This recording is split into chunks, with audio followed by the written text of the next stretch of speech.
I'm Mike. I'm Xavier. And we're here at the Gravity Bowl 2026 in Cape Town, Bloc 11. We are so excited to be here. The vibes here are immaculate. I'm so ready. How are you feeling? I'm feeling so good. I've been climbing with one of the peeps in the qualies. The vibe, the atmosphere is crazy. Like, look at this amazing. Can I get an It's been so amazing, guys. Honestly, I'm so psyched. Guys, like, come on. Honestly, Mike, with the atmosphere, how are you feeling, dude? Like, I'm feeling so excited. The vibes here are just unmatched. Everyone's so ready to watch these climbers go. I'm so ready. I've seen so many people strong. They're climbing so well, and I'm so excited to see who's going to take home first place. Yeah, and it's not just people from Cape Town, people from Johannesburg, Pretoria, and also international climbers. So, guys, I'm so psyched to see who will win, especially the women's. We kind of know who is the finalist, but you know, we want to keep that for the end. But I hope you guys stay put, and honestly, Mike, oh, holy moly. And Mike, well, what's your point? Like, what's your view on the climbers? Like, do you think certain climbers will climb, or like what's happening? Well, we're gonna have to stay tuned and watch what's gonna happen. But anyways, back to you boys at the couch. We'll see you guys in a bit.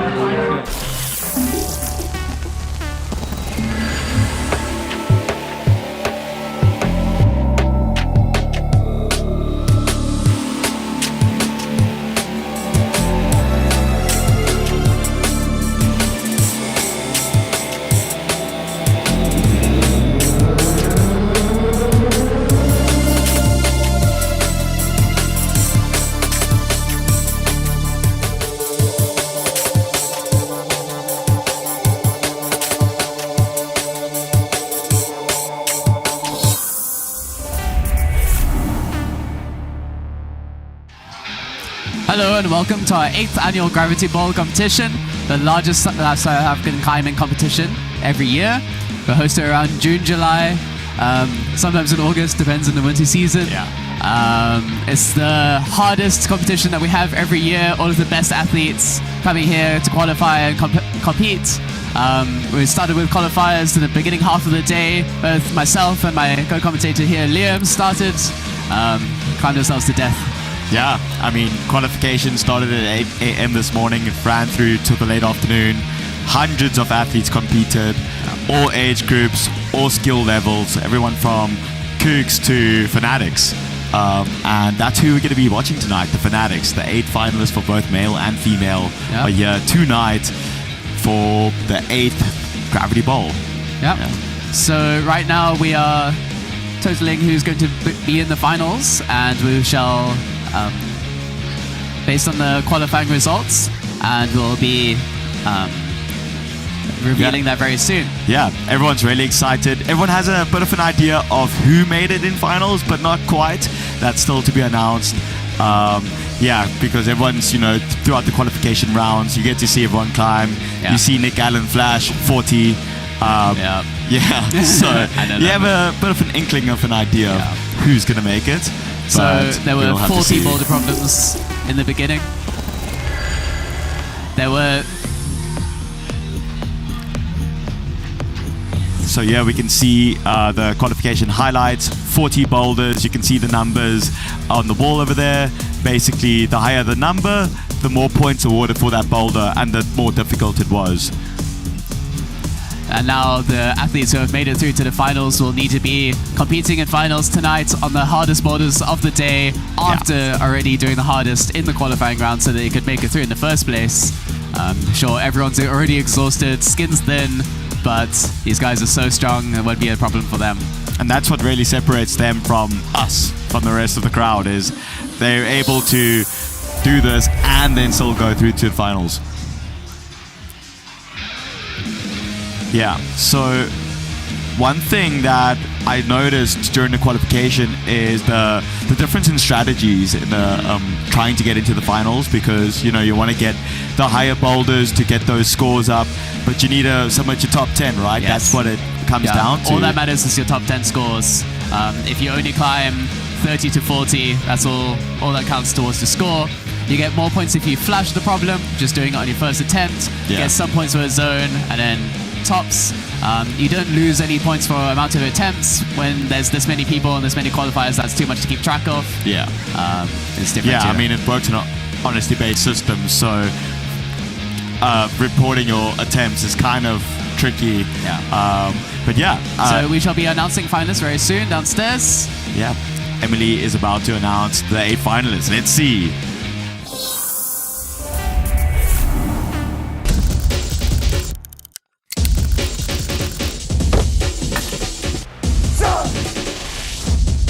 Hold on. Nice. Take one.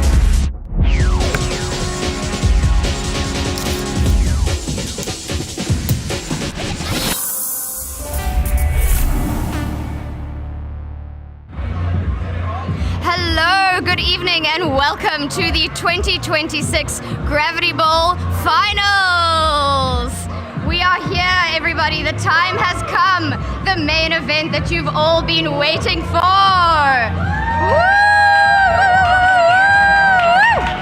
I hope you are all ready to meet our incredible athletes that are going to be wowing us this evening. Alrighty. Pay no attention to this weird arrangement going on. Okay, so first, let's just check how excited everybody is. Can I get a Passat? Oh my god. Okay, let's try and... Can we please get the music down a teeny tiny bit, my wonderful sound team? Or maybe I'll just have to be even louder than my default volume. Alrighty. So, is everybody excited for today? Can I get a huge big cheer, please?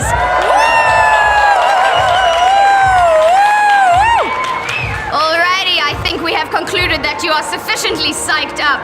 This is going to be a fantastic evening. Just a little note for everybody. We are going to be starting with our women climbers. There will be the women's boulder 1 and then the men's boulder 1. And then we will be moving over to the women's boulder 2 and men's boulder 2. We will do a little bit of a crowd reshuffle. And finally, we will end up at the barrel with our women's boulder 3 and men's boulder 3. All right, everyone got that? Good. Ask your neighbor if you didn't understand. Okay, now, are you ready to meet our finalists? I don't know if I'm ready, guys. Woo! Incredible. Okay, so our incredible fanatics females, let us meet you beautiful humans. First, we have Farron Smith. Please come on up. Woo! Alrighty, a beautiful young lady who is just getting stronger and stronger by the day. And next we have Lauren McKeever. She represented us in the last Olympics, and we are just so pleased to have her here. And then Courtney Greaves. Please come on up, you beautiful soul. Thank you so much for visiting us here in wonderful Cape Town. We cannot wait to see you climb. Oh, that smile, I can't. Okay, and then Ilka Pepler, you overachieving young gun, come on up. Woo! What an incredible young lady that climber is. And then Ariana Yanata Burns, please grace us with your beautiful face. Woohoo! It has been fantastic to see all of these climbers growing up and just becoming stronger and stronger, and we cannot wait to see them on the stage / walls. And then Round Crone, where is she? There she is. Oh, full of energy and smiles as always. Thank you, Round. Okay, and then Harper Peach Riley, please come on up. A peach of a human who is going to be impressing us all over the walls today. Incredible. And I know everybody is very excited to see this next climber on our humble Block 11 bouldering walls. Olympian, icon, and queen, Kyra Condi. Please come on up.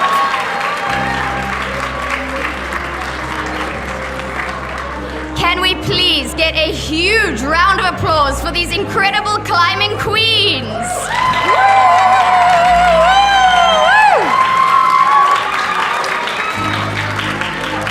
We absolutely cannot wait to see you stretch your stuff on the walls and inspire so many generations of climbers, from the littles to the not so littles anymore. Alrighty, and now for our male finalists. Alrighty, boys, it is your time to shine. Axel Yanata Burns, please come on up. A sibling power duo that is quite frankly intimidating. All right.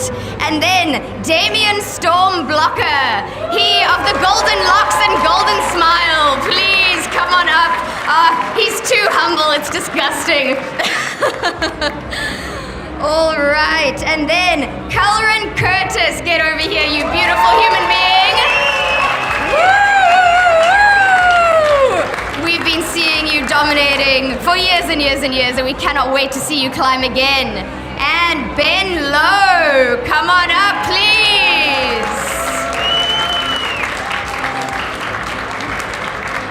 Try not to knock any of us over with your wide, wide shoulders. Thank you so much. Alrighty, and welcoming to the stage, Thomas Kroer. Please, please come on up. Okay.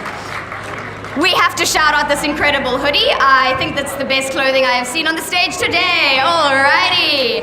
And then Jack Birmingham, please come on up. You crazy, crazy man. A little bit over. I don't think I need to say much about this wild personality. We've all seen him go, and look at that smile. He knows the vibe that he brings. Alrighty, and then a mysterious surnameless human, Darius, please come on up to our humble stage. Yeah. It is wonderful to have you visiting from the Czech Republic, I do believe. Welcome to humble, beautiful South Africa. And our final male finalist, this young prodigy has been growing in skills and shoulder width. Nicholas Allen, get on up here.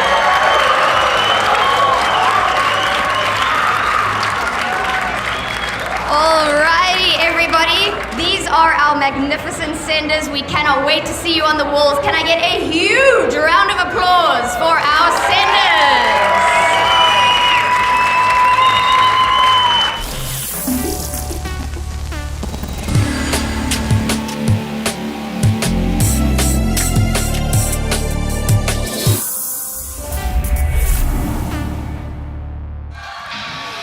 Here we have the 8 male finalists on the screen here. If you didn't catch what Emily said, Nicholas Allen, Darius Namunji, Jack Birmingham, Thomas Kroer, Ben Lowe, Cullerin Curtis, Damien Blocker, and Axel Yanata Burns. Jack Birmingham in Nationals last year flashed every single finals boulder. He was the only person who topped all 4, and he sent them first try. So I think keep an eye on him today. It's going to be amazing to watch. He's such a good coordinated climber. Nicholas Allen sent multiple 8Cs. 2 people from Czech. Absolutely no idea how strong they are, what they're going to do, but if they made it to qualifiers, they must be really strong. They might be some wild cards in the competition. Indeed. Cullerin, an extremely experienced climber, also one of the most entertaining ones to watch in boulder finals because he always finds a way to break the beta, does some static, good body position, very technical, maybe not as much focused on the power and coordination as the rest. Axel, only been climbing 4 years. Yeah. And already crushing, already in finals. Just amazingly strong, so fast. Such a wide range amongst them, Yeah. you know, both in experience and age. Yeah, absolutely. Can't wait to see how they do. And because these guys are still so young, every year it changes. Yeah. Whoever has focused more, done more training that year, whoever's inherited this new style better, I'm really fascinated to see how they do. Yeah, and who's in school and who's not in school. you Yeah, know? exactly. Who has to study for exams. Yeah, we have the 8 female finalists. We have Kara Condi, Harper, Peach, Riley, Rowan Crone, Ariana Yanata Burns, sister of Axel, Ilka Pepler, Courtney Greaves, Lauren McIver, and Farron Smith. We have 2 Olympians here with us tonight with the female finalists, which is quite awesome, you know. Yeah. Like, this is just Block 11 in South Africa, in Cape Town. Humble though it is, we have Yes. 2 Olympians here with us tonight. On both sides, we have 2 people from overseas and Yeah. then 6 locals. Really fascinating to see how it'll be. Lauren represented us for South Africa in our previous Olympics, and Kyra represented North America. So it'd be extremely impressive to see them Plenty of climb. these girls have been exposed to international scene recently, with Ariana just in Europe now. So I don't know. Tonight is going to be something exceptional, something we haven't seen before. The athletes are currently observing the boulders that they will be climbing in the finals. There'll be 3 for men, 3 for women. During observation, they each have 2 minutes per boulder to view and read the beta, figure out how they're going to approach the climb, what sequence they're going to use, form a plan. In general, we'll find, especially the athletes who know each other, who have been competing with each other since they were kids, they will be helping each other, discussing it, working through it. That's the amazing thing about competing in climbing, is although you are competing against the other people, you still want to support them. You just want to do the best you can do. So yeah, we're gonna see our climbers now looking at the boulders. Let's take us there.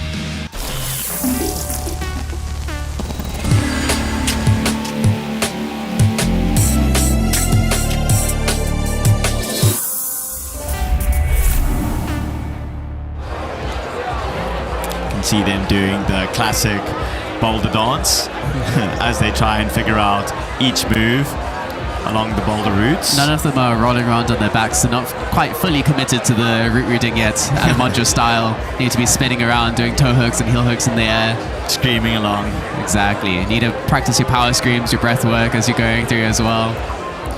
Right now they're looking at men's boulder 2, which I am very, very excited to see how they do it. I think we might have a little surprise in beta, see if they can figure out what the intention was. There's definitely an easier way, but not as clear.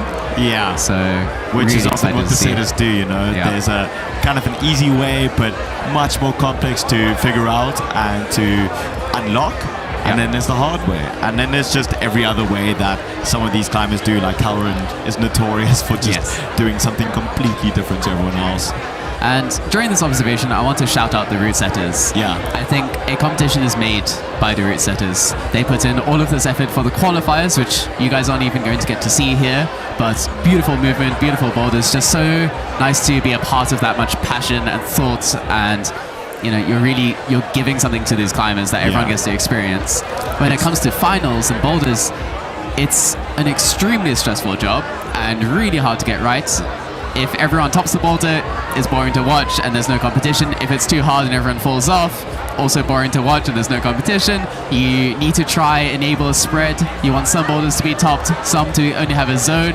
The zone is like a check mark point, or halfway on the boulder, at least based on the difficulty of the boulder. You've done one hard move too. So it is amazing what they can do. Begs the question, how do these setters do that? How do they understand how difficult to make these problems? And where do they put the zone? How do they know who's going to make it in the finals? It's something quite extraordinary. We're now going to get a close-up view of the boulders without people in the way, so we can talk through the sequence of movements required for it, have a closer look, see just how hard they are. Yeah. Although I don't think a screen can ever fully represent how difficult these boulders are.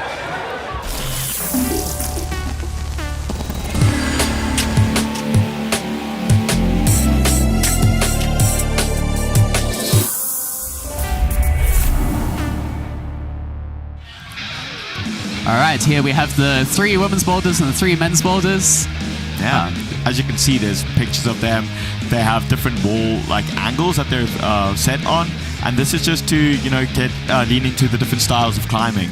The setters are wanting to lean into some strengths of some climbers and some weaknesses of others, get that real even spread, and just create some dynamicy in the setting. Yeah, it forces the climbers to be robust and well-rounded in their climbing. You can't just be a one-trick pony. You can't only be good at one style. You really have to open yourself up to everything. It tests you as an athlete to the full extent. Exactly. I'm really excited for women's boulder number 1. Looks very physical. It's on the overhanging part of the gym, so it's 60-degree overhung cave. Really steep. Doesn't quite represent itself on the screen right now, but we'll see when they're climbing. I've looked into this boulder. It's quite good handholds, but really bad feet. Yeah. So a lot of complexity in how you go about the sequence, and really important to be efficient here because you can get so tired. And you don't want to pump out on boulder 1 because then you still have 2 more insanely hard boulders to go after that. Yeah, and the athletes will have, it's gravity bowl style, so they have 20 minutes to climb, but one after the other.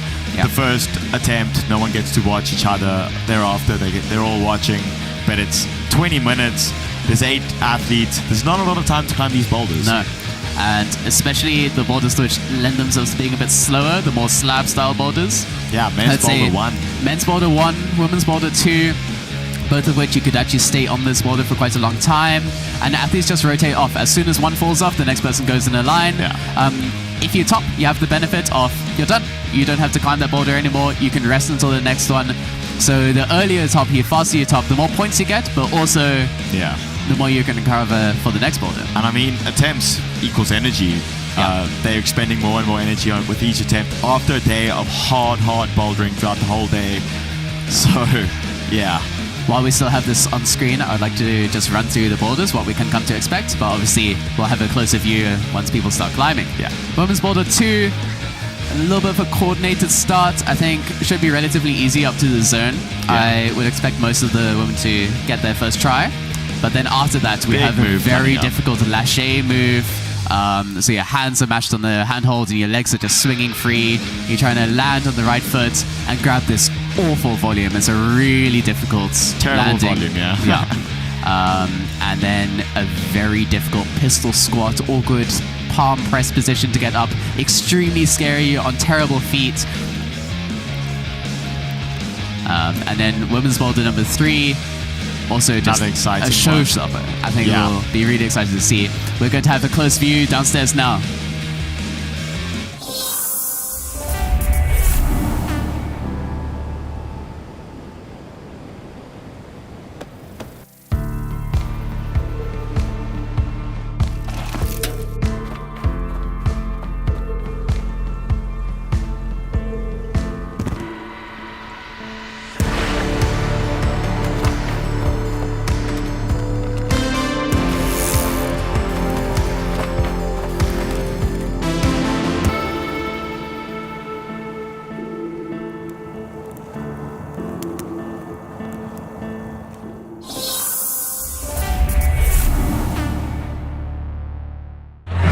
Hello everybody and welcome back to Gravity Bowl. We are here, we just finished the boulder viewings and the climbers kind of got their first sense of what the boulder is going to be like. They're going to touch the first holds and get an idea of how hard this comp is really going to be. It's so cool to watch how they think and the smoke coming out their ears as they really try to figure out what's going to happen if they can somehow break the boulder. And one of the things that I love about the climbing space is even though they're competitors, they still help each other through the climb and give each other beta. How do we feel about the whole community and climbing and event? Honestly, guys, I find it so wonderful to see the South African community working together to solve any problems. Honestly, I saw Jack looking at the 2 holes and he seems a bit happy. Like he's too happy about it, so I think he will easily flash that. Anyways, guys, back to you, Liam and Sean.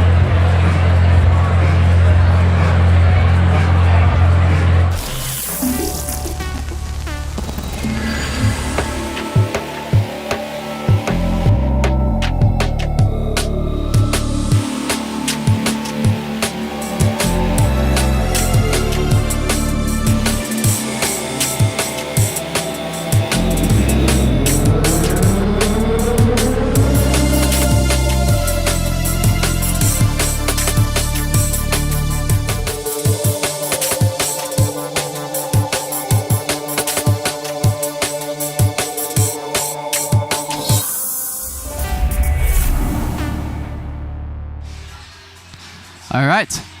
So first up is going to be women's boulder number 1. And then right after they finish climbing, then the men will start. Yeah. And we'll be able to have a nice close-up preview where we can actually see the holds, how big they are, what the foot position is going to look like.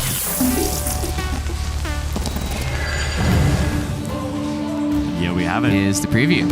Sean, would you like walking us through this boulder? What's intended beta over here? Yeah, so you start on that bottom right volume, and then you start with either a right hand low and a left hand up on a palm press, or both hands up.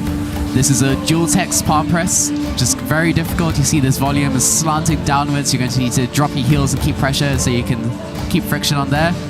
pressing on that awful hold, and then hopefully doing a jump out to this next hold, which is quite a jug, but although it is blocked, so you must be very accurate with how you catch it. Yeah. Swinging left foot out to that tiny foot jib, left hand, and then we're hoping the athletes will do a swap feet and then left toe hook on that bottom left hold, and then bring their left hand up to a crimp and then up again. So very left hand intensive, a lot of bumping, and a bit of a complicated sequence to find. After that, to get to this hold on the lip, we're expecting the athletes to throw their right hand out and then swap their left hand back. So they catch both hands at the same time. Double clutch, yeah. Double clutch, exactly. Then a high right foot, and then the finish should be relatively simple. Just get above the foot, pull hard. So excited to see how the athletes actually do on it.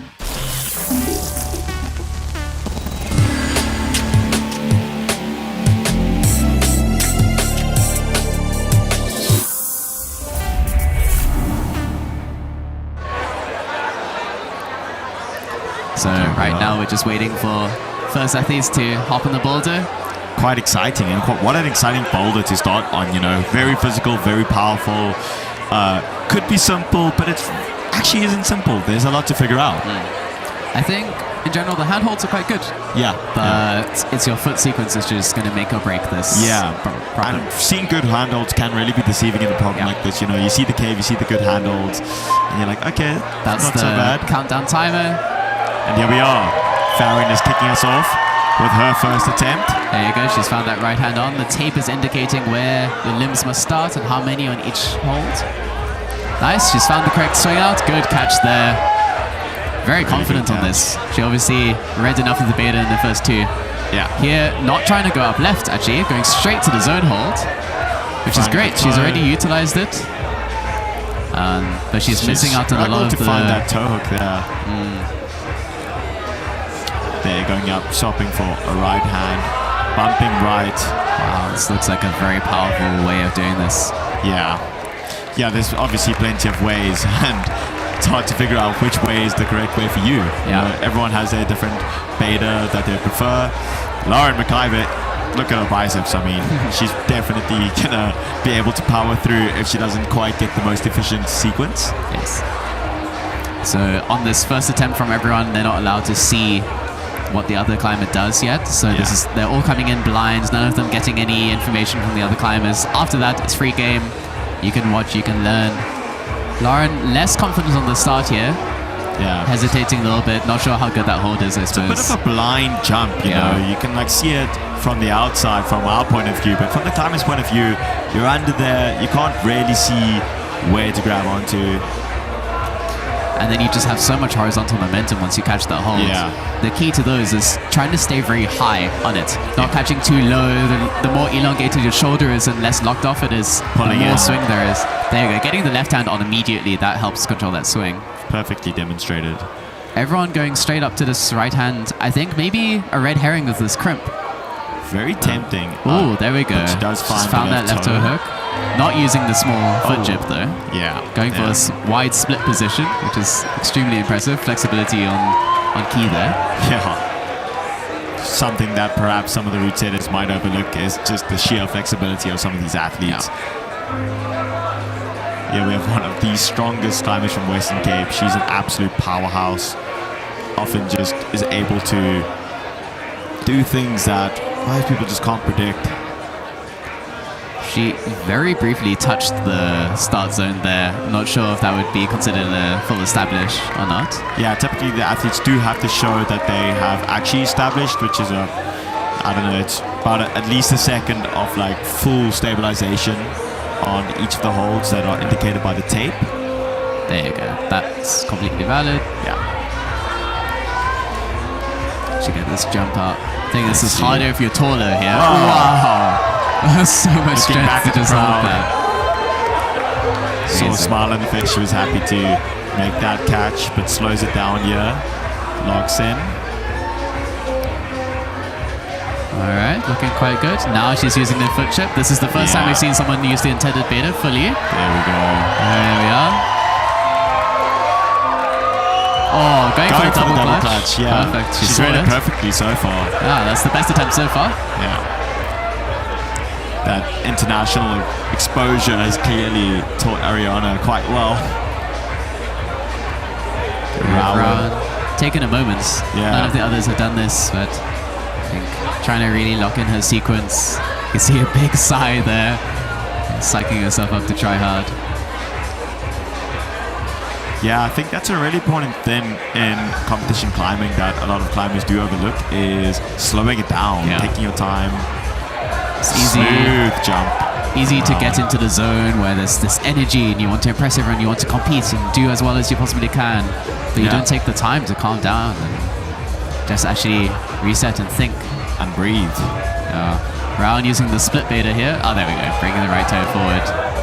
Looking really She good sunk here. that left toe really deep. It's like an extra Nice. hand over there right now. Even has time to pat off her shorts. Trying to dry out her hands there. She might have patted some chalk down on her shorts there. Oh, Goes for the double clutch as well and nearly gets it. that was close enough. I Really think good you attempt. definitely want to catch the right hand first. That's the more Yeah. important one. And then just allow your left hand to glide into that hold. Almost as an afterthought, like Yeah. a secondary. Your left hand is going to come there anyway. Yeah. Focus just on getting that right hand on and then switch your attention. Don't try to do them both at the same time. Really exciting to see some unfamiliar faces here at Block 11. That's our first athlete from US here. See how she does. I saw she's recently sent to 7C plus outside in Rocklands. So Unfortunately, just insanely slips strong up climber. there. Yeah. A little bit of pressure, obviously. I mean, look at that crowd. Lots of cheers for Kyra Condi. Let's see how the current Olympian does on this boulder. Also taking a moment to quickly assess. I think she's trying to figure out the position for the next hold because you can't really see once you're in this press. Oh. See, because this hold is blocked, you really have to be very precise to it. You can't overshoot it and just sink into the jug. Yeah. Very sneaky little trick from the setters over there. I mean, it is a jug, but it's blocked and it's hidden. And if you're just climbing in the gym, it's whatever. You just hop straight back on the boulder. But in a competition, now you have to sit and wait your turn for another 7 athletes to climb in between. Yeah, 14 minutes left only. Off the 20 minutes, so we've only done one sequence round. Yeah. As some of the women start sending, it'll get clearer. Let's see our South African Olympian, how she fares this time around. Smart using the overhanging wall there to help establish. Yeah. It's completely allowed as long as you don't touch another hold before you fully establish. You can use whatever you want, especially with your feet. There we go. Slowing it down. Oh, not quite making it. But So too much power horizontal. in that jump, you know. Yeah. All that momentum is hard to stop. I like what she did there where she took off her hand. Allows you to open up her chest and swing her hand, which is kind of helping her generate the momentum in the correct direction. Yeah. I think a lot of climbers know about pogos and generating momentum with their legs, but using your arm to control where you're going actually can be quite a useful technique. Exactly. Okay, Courtney moving quite quickly. She's so locked in She on that right knows hand what crimp. to do. You can see how terrible that right foot was. Yeah. Immediately pinged off. And there we go, hitting this hold. Going for the double clutch. It's really quite far, actually. Yeah. I don't think that you can see how far it is to jump into that double clutch, but it's around the lip. It's not the greatest holds.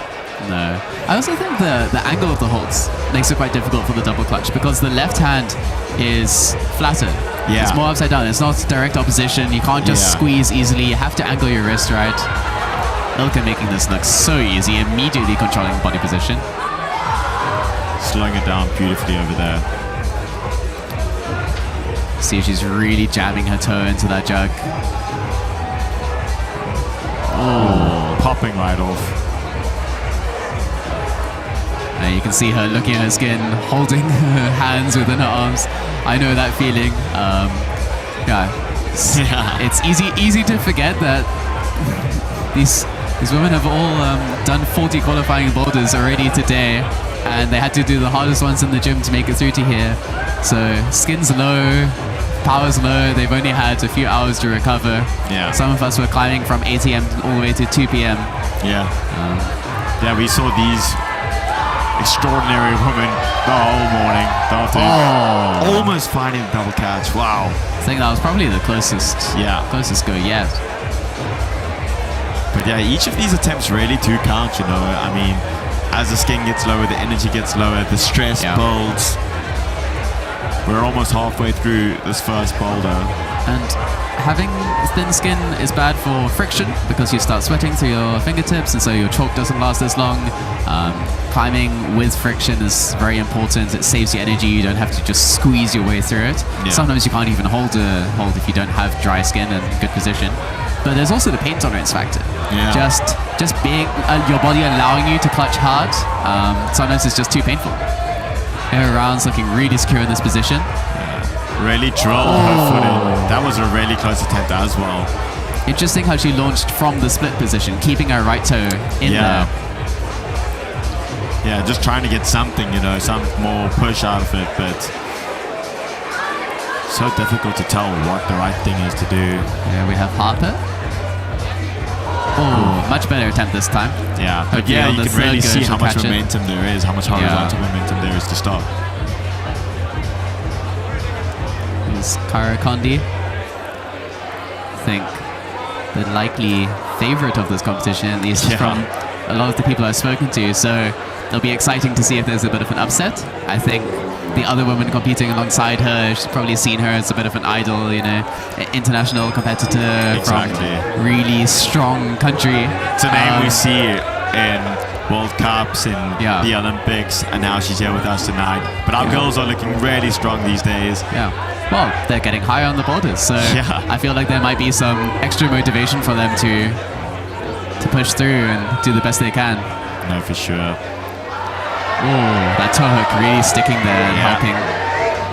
You can see the power's draining the re-gripping. Yeah. You can see that position is solid to chill inside of, but to move out of that, to jump, to launch to that double clutch, it's not a great position. Less than half the time left, already under 10 minutes. And so far no tops, so every athlete is needing to rest a long time, which is probably good. Yeah. They have the time to recover. Overhanging boulders, this one's definitely very powerful. You need a lot of time to recover. And I think the key here is, obviously the double clutch is a very hard move by itself, but also making the beginning sequence more efficient so you have the energy to hit that move. Yeah, you need to get there with enough energy to be able to do it. There you can see how Ilka really pulled up into it to keep herself in that choke. And after just 2 swings, she already has the feet on, not wasting as much energy. Yeah. I think Ilka's hitting that the best way so far. Really dialing it down. Yeah, you see, really very solid. confident, moving quickly. Let's see. Oh, very Goes close. for it. Damn, that really is hard. That's what they're here for, though, to climb the hardest boulders that they possibly can. Quick establish.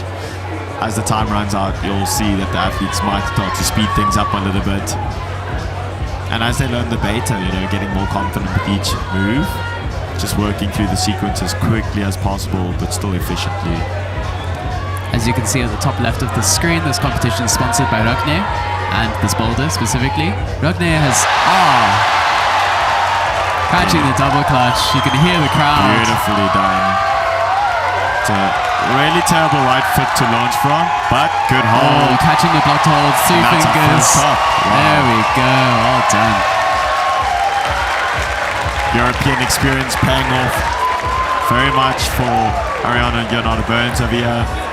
I think I need to talk about sponsors a bit more. Everyone start talking. Ragnar Chalk probably being used over there. Yeah, true. The best chalk on the market right now. Really good brushes, really good clothing. I personally have some of their pants, which I basically live in when I'm climbing. They've really taken the climbing world by storm and also sponsor a lot of competitions, I know. They're European and here they are sponsoring a South African climbing competition, sponsoring different gyms. I think it's really cool. They're trying to build climbing and bring more money into it, more funding, more awareness, which allows us to have even better competitions like this. Yeah, and it's really epic. I mean, to have European companies sponsoring our events, involved in the climbing community here in South Africa. Yeah, it's amazing. Okay. launching up for the double clutch now. Oh, just missing that left hand. Yeah, but you can see all the chalk. surprisingly slowly for it, and it seemed to kind of work. Okay, Karen Conley from USA. Let's see. Finally finding that jump. So impressive that Ariana's the first one to top. Yeah. But Kyra's now really working through the sequence. She's seen the other girls do it. She knows what to do. Oh, so close. Just slips out of there, but she definitely has the power to do this. Yeah. She might have taken a few attempts to get that first move, but then made the rest look like she had been practicing along with all the others as well. Indeed. And that's the skill of top-level elite athletes, is they're able to learn just from watching as well. Yes. And we'll see with the later boulders, which have a bit more coordination on. I think one of the most impressive things I find about the professional athletes is how quickly they learn a movement. It may take them a few attempts, but once they've learned that movement, it's done. They won't fall on it. It's in their brain. They figured it out. Just like Farron's figured out those first few movements over here. Farron's looking strong, but a bit slow on the movements there, just getting tired. You can see Lauren McIver running for an attempt. She knows the clock is running down. 5 minutes now, a quarter of the time they started with. The queue is a little bit shorter now, only 7 athletes, but that's still a lot. Just popping off over there. I think Lauren has a little bit too much rotation in the shoulder there. She needs to be facing her chest towards the holds. It's a bit of a stronger position, but it's so hard to keep track of all of those things when you're jumping around in there. You see Ilka is immediately facing towards the wall rather than rotating away. Really squaring her shoulders off flat with the wall. She's really taking her time here, which I like to see. Slowing it down, controlling the movements, saving the energy. Locking in for the double clutch. Let's go. Just missing it. There's this interesting fine line between moving slowly and really efficiently, so you're not wasting energy, but also moving quickly and efficiently. Exactly. So you don't waste energy in the same vein, but there's this balance between climbing fast, but maybe not catching everything perfectly. But yes, it does come down to style. Also, I think some of these women may have specialized more in boulder or more in sport. The ones that do multidisciplinary, who do more sport climbing, will be better at resting on the route and finding those very slow, efficient movements. The ones that have totally specialized in bouldering, they will just move fast, efficient, powerfully. Yeah, it's interesting to see some sport climbers boulder where they almost treat it as a sport climb, really take their time. Oh, such a good Just go. missing the double clutch over there. You can see a smile on the face though. She knows she can do it. It looked like when Ariane got the double clutch, both feet came off. I think she got a bit higher in the position, not actually trying to keep as much tension on the toes, meaning she could come closer and more in between the handholds with her shoulders, making Just it really easier to committing to squeeze. Although when you're new to climbing, you're always told to keep your feet on. As you get more advanced, as with any sport, you begin to break the rules in your own way. I think this might be one of those examples. Harper actually looking really good over there, but time is running out now. The pressure's on. Yeah, that's what I loved about watching high-level bouldering, is how they start to break the rules, what we were taught in our early phases of climbing careers, and breaking the rules of physics sometimes.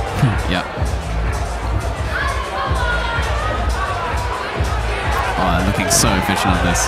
Harry's running through this. Finds a double clutch. You see there, the feet completely coming off, just raising up on the shoulders. Almost scoping in out behind. I think we're going to see our second top here. This top shouldn't happen. There we go, Really good camera angle there. You can see tops. Two tops. You can see there the setters are a bit meaner, blocks that top hold. Just saying, no, you have to stay controlled to the end. You can't just... Adding just a little bit of spice there at the end. And I know that feeling. You reach the last hold, you just have this relief, and suddenly you release that focus and tension that you needed. Could have a real heartbreaker falling there. So really, it's required to maintain absolute focus till the very, very end. Not even just hitting it with one hand, but matching it and establishing, showing that you have indeed finished the climb. And Lauren really focusing over here.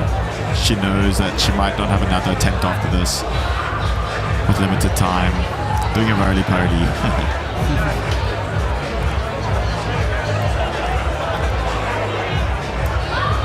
Pressure is building. You can feel the almost anxious pressure in the environment. But that does not seem to affect Ilka at all. I feel like Ilka deserves the top here. She's been doing this beginning sequence so efficiently, so well. And just timing it so beautifully. You can see, I find it fascinating watching them as they all kind of begin climbing the same beta. Yeah. Like initially it's very different, and the more they watch each other, the more they climb it, just close go. slips it. But it begins to all become more and more interesting, similar. yeah. It's like a funnel. Everyone funnels towards the most efficient beta in the end. They all pick it up from each other and just take the good parts of each attempt. Learning the finer nuances of each move. Only 35 seconds left. This may be our last attempt on this boulder. Two tops, that's a decent spread. I think everyone's zoned, except Lauren didn't get the zone. So, a really good spread of points on the board here. Big spread so far. Brown really biting down over there. She wants this. Drilling that right foot in. Nice just attempt. missing it. There we go. Okay, we will have one more attempt. Will she get on the ball in time? If Harper hops on the boulder before 0, we'll count it. I wonder if they will count that. We'll have to see. Yeah, the gravity ball format is if you're on the boulder when the time runs out, then you may finish your attempt. But we'll see. I guess we'll just have to see if they query whether she was on it or not. Depends how lenient they choose to be. But letting her climb it, I think, is... there you damn. Go. All right. That was really impressive, though. Really impressive. We had 2 tops. Farron was waiting over there for her turn, but unfortunately not able to with the time running out. Setters did an excellent...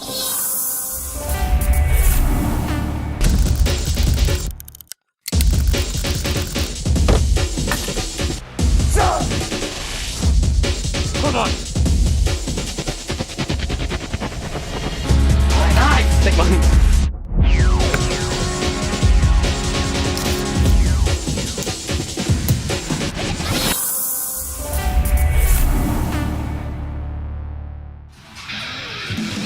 And here we see the results of round number 1 for the females, with Ariana all the way up top with the first top, and Kari Kondi with the second top.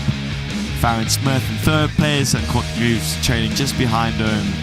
I think it's actually a tied 3rd place because they all zoned. With Round Cone as well, and Ilka and Harper.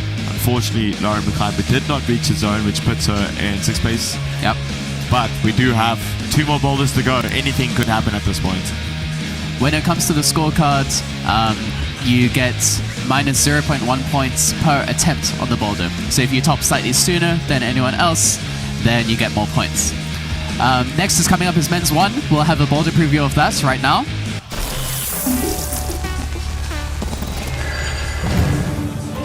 Here we have men's boulder problem 1, starting as a slab problem, but I think very quickly becomes a coordination boulder. It's a bit of a mix of 2 styles, which I love. Yeah, you need to switch between these 2 modes. Yeah. Very slow, static, controlled, and then extremely explosive, dynamic, and coordinated at the same time. So you have these 2 feet, you run and start and jump, so you can catch the first hold, and establish, come over to this volume. The set is intent for you to put the right palm down on the circular volume and the left hand up, so kind of an iron flag, iron cross move, and then swing your right foot in, stand up. That right foot is in, so a black foot hold on the black volume along with the orange holds. And then you need to hop across, and here you'll do a bit of a paddle dyno.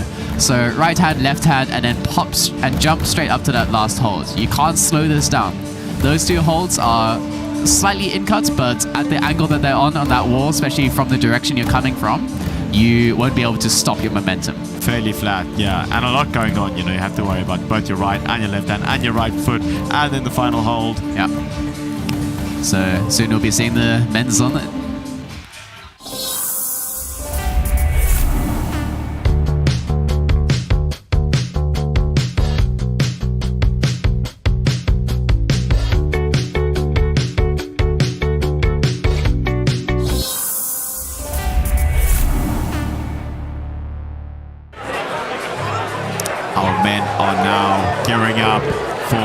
the beginning of the first men's boulder.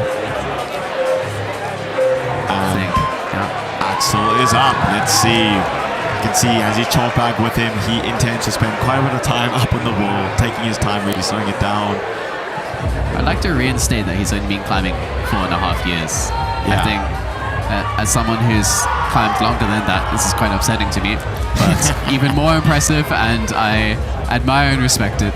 Oh, landing that. Flashing to the zone looks so comfortable. Wow. I do think getting into the zone, if you know what you're doing, if you commit, if you read that palm down beta, if you're comfortable, should be okay. And I think now is definitely the crux of the problem. Yeah.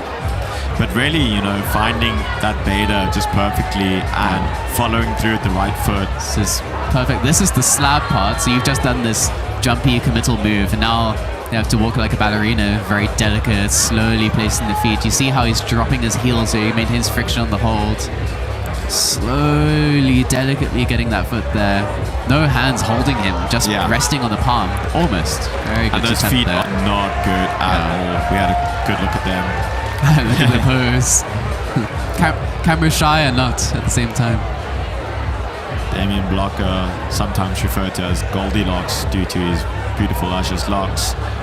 Up now, coming up from the north. Let's see if he can bring his unique not reading beta. the palm down. Yeah. I do think this is possible. Can definitely do that. Definitely land the right foot, but the foot you need to land perfectly and lean as far back as you possibly can to maintain friction on that. Otherwise, you just throw yourself off the wall.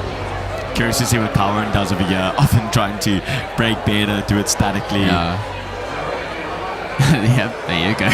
Trying to get the left foot up. Yeah. Also, on the previous attempt before Karen, even though he touched the zone hold, that won't count for points. Yeah. The IFSC rules are you have to utilize that hold. So you need to grab it and pull on it to change your body position. Then it counts as points. Yeah, and they recently actually became a little bit more stricter where like you have to use it and in using it have one foot movement at least. So really got to show that you've actually used that hold. Yeah, we have low. Yeah. Coming in from Krach Central. The giant on the wall, definitely the biggest guy here. Yeah. And yet an excellent slab climber. It is the most confusing thing in the world to see such a ginormous human being do so well on slab. I remember watching him in nationals last year, and he was probably the most elegant person on slab. Here, not so much. So far, actually, Axel made it look so simple finding that right palm down, but no one else has found it. But that just shows you, there's plenty of ways to do a climb, but if you read the right beta, you figure out the most easy way to do it. Yeah. There's a nice thing about Gravity Ball, though, is, they get to watch each other very soon and get that beta from each other. Yeah. So what that allows is the setters to make harder problems. Jack read that perfectly. Yeah. And Jack just finds these coordination movements so well. Yeah. Having spent time in Japan, climbing in the World Cup, climbing overseas in Spain, he's just got so much experience in this style of movement, and he just sees it. He knows the language really well. You can just read it. It's really awesome to see our athletes such as Jack getting this international exposure on the World Cup scene. You can see that it pays off. Oh, Jack doing this really delicately, coming down to that right hand and using the volume in this crunched up position. I wonder if he's going to try control this. It looks like he is. Looks like he is, but might be launching now. Oh, catching a left toe. Left toe. Wow. That's the only reason he stepped on there, which you can't even really see properly. But now that he's controlled this. Off the last hold. Easy for Jack. Jack, a classic showman. I think he's wrapping out a one-up at the end of finals, of course. Classic Jack. Ticking down the clock over there with the flash. Some people are extremely strong climbers in general, but maybe climb worse under the pressure of a competition. And then you have people like Jack. Jack thrives under the noise of the crowd, the cheers. Here we have Thomas, Czech athlete. Curious to see how he does in this boulder.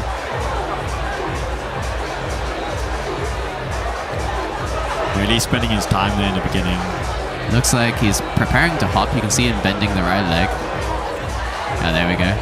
Oh, again, just going straight for that zone hold. Yeah. Big move if he lands it that way. Nick Allen, the GOAT from South Africa.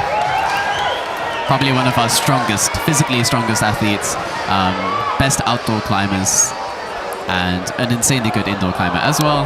But just struggling to find the body position there. So easy. As soon as you lose balance, does the briefest lapse in focus, or even too much focus on what's coming next. Yeah. So not enough focus on the body position you're in now because it's simple and it's easy. And then suddenly you just find yourself falling off. It's a very difficult feeling. You have this 1 second where you're just falling and like, oh no, I'm falling. I haven't made the bottom. And the camera angle really doesn't do it justice, just as to how difficult it is to just even simply stand up on those two holds over there. Yeah. Oh, nice. Damien immediately getting the beta from Axel and then perfectly executing it. Looking.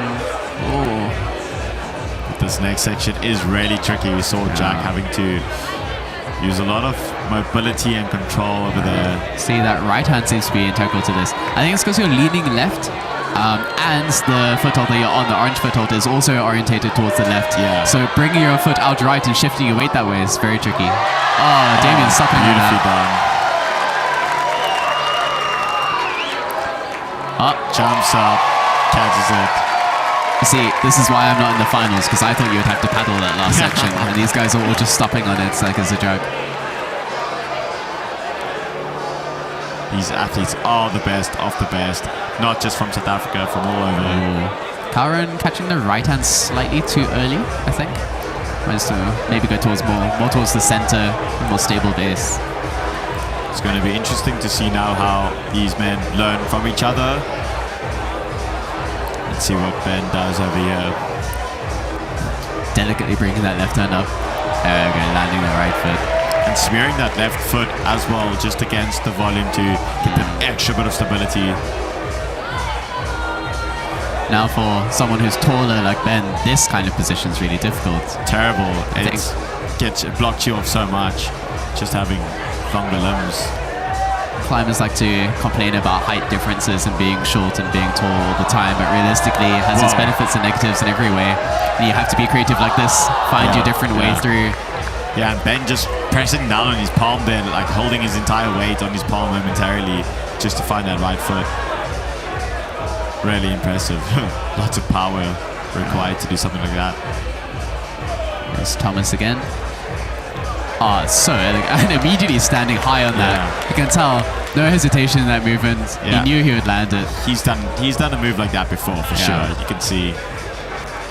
Everyone's finding this right hand by the volume now. Not sure if this was what the setters intended for them to find, but like water, professional climbers will find the path of least resistance. Seems to really help. Oh, both hands on the volume now. Opening up his hip. Oh, wow, going for the foot stomp. Getting a little bit too excited over there, perhaps. Moving a bit too fast. Yeah. But that looked like it could work. There's still more than 10 minutes left on the clock. The climbers have plenty of time. And there's only 6 of them left, so they're rotating through faster and faster.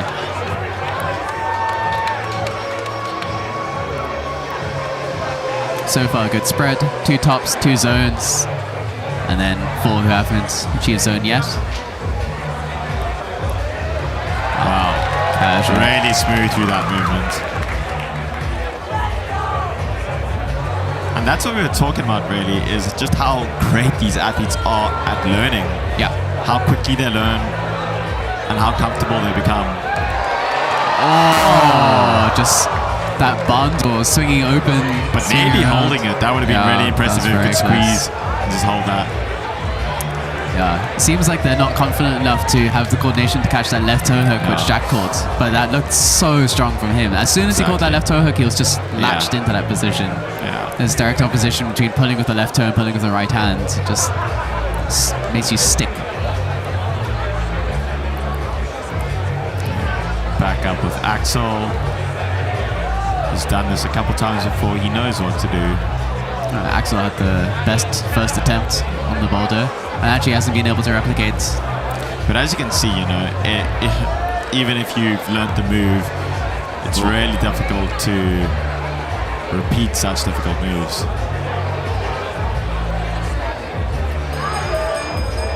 Oh, not quite finding that block over. Definitely not a move you would find outside. A jump to a palm press to a foot landing. That. Okay, Ben setting up now. Oh, he wants to slow it down, but perhaps just slowed it a little bit too much, not allowing his body to come around that volume. Yeah. And to the right side of it. You really need to go for that right foot. I don't think it's a good enough position to just control it. And this, just amazing how smooth he makes it look. Effortless. One movement. All right, let's see if he does the double hand on the volume foot swap beta again. He's committing to his plan. I like it. Yeah, he's locked into his beta. There we go. Oh. Yeah, that looks like an issue though, because you're so cramped and you get your left foot on, and then where do you put your right foot? How do you actually move out of that position? And that foothold is really not great. Yeah, you can see that it's really not much that he's standing on over there. Takes quite a lot of confidence as a climber to see all of these other athletes using their own beta and choosing your own way. Yeah. Being confident in your own style and what you're good at, understanding your body type. That's one of the skills that these climbers need to develop over time, is confidence in what they know they're good at. Let's see how athlete from Czech navigates his way through the terrible right foot. What's he going to choose to do here? Is going to pop up. Oh, going for the... There we go. Catches the barn door. Well, even though the left toe hook didn't stick, it stuck briefly enough that it slowed down his momentum that the barn door wasn't as severe. Yeah, that momentary little pause in momentum helped him over there. Okay, Nick slowing it down. He really wants this now. Not quite finding out how to do that move though. See our brushing team helping our athletes deal with all the chalk on the holes.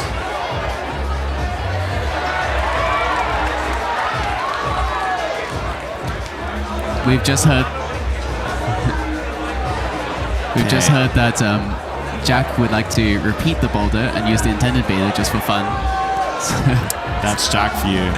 Just Axel nearly landing that. Just bondoring out with 7 minutes left. I think that's how you become one of the best climbers in the country, right? Is just obsession.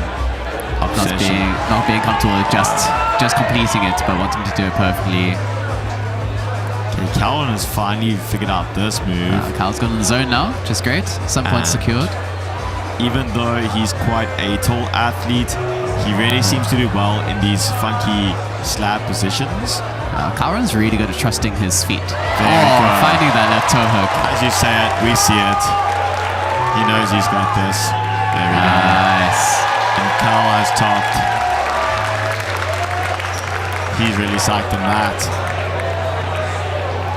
Okay, now the pressure is on for the remaining athletes. Quite a few have topped. They know they need to top this to stay in the running. There's 2 boulders left. There we go. Ben now suddenly making it look really smooth. Yeah. Amazing when they actually land the move. It looks like they've been doing it all along. 6 minutes left, but only 4 athletes left as well. So fast rotation now. Quite a bit of time. Ben. Almost controlling it. That would have been just pure strength to squeeze hard enough to stick that. Although, even though there's not that many and they can climb a lot in this time, you are getting weaker and weaker with every single attempt. Realistically, you want quite a lot of rest. Nick finally finding that move. He'll be happy to have done that. Fortunately, he's learned now from all the other athletes. He knows about that sneaky little right hand. But now he has to battle the trust issues of that right foot. He's going to go for the launch. There we go.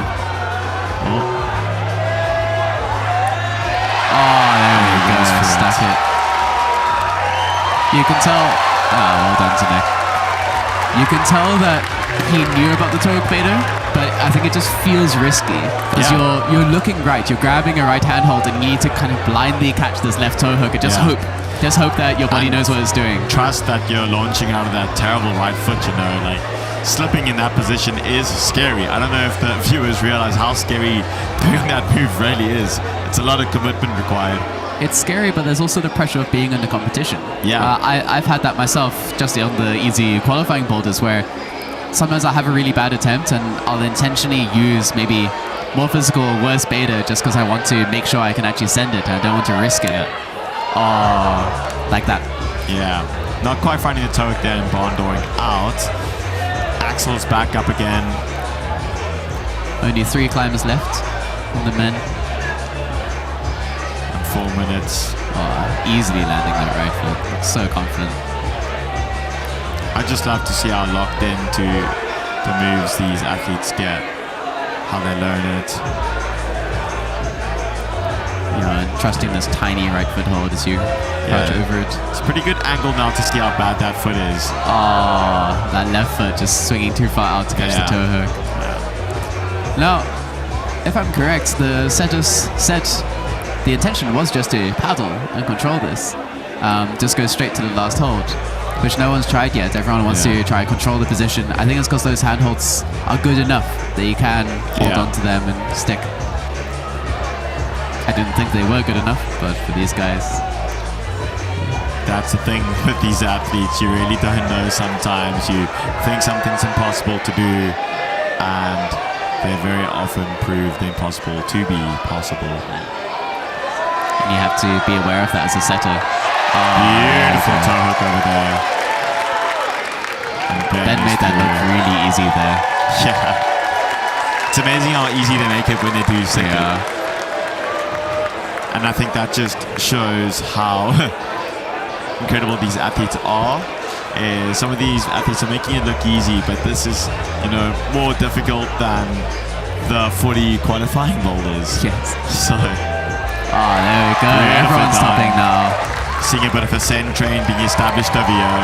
I think the biggest thing here is they've all seen everyone else do it with catching the toe hook. Yeah. So now you have no more doubts in your mind. There's no hesitation. This is the only way to do this boulder. Yeah. I have to do it this way. Okay, I'll commit. And with these kind of coordination boulders, that's what you have to do. You have to commit first try, commit to your plan. If it doesn't work, it doesn't work. You can reset and try the next go. But don't rethink it while you're on the wall. Yeah, and now there's no doubt in these athletes' mind as to what the right beta is. Just missing the feet over there. Now Axel has 2 minutes, but needs to rest some time in between his attempts. With our gravity ball format, he can hop on the last second. That's actually what I would say is probably the best thing to do now. Rest the full 2 minutes, and then go right at the end. But he's hoping for another attempt in case he doesn't top right now.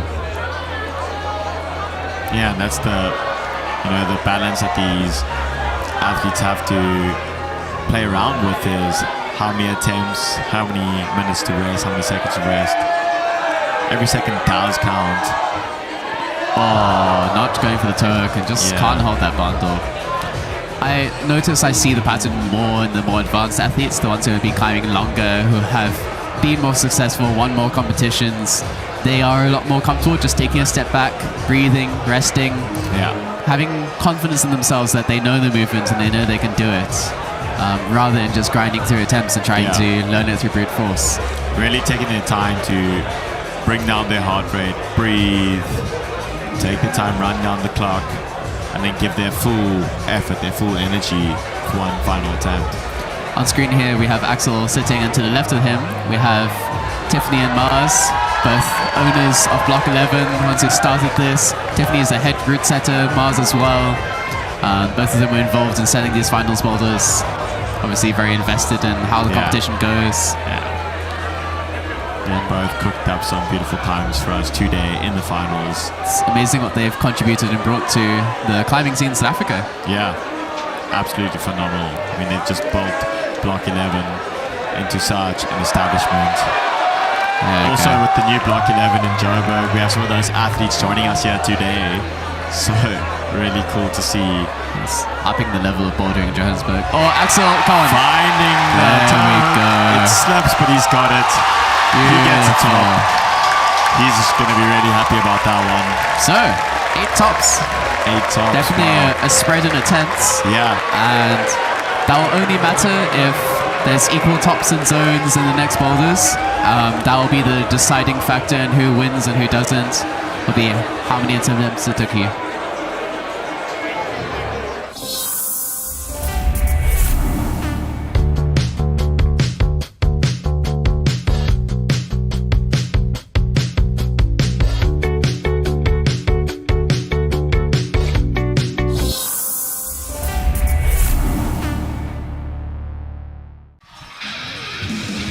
Here we have the men's scoreboard.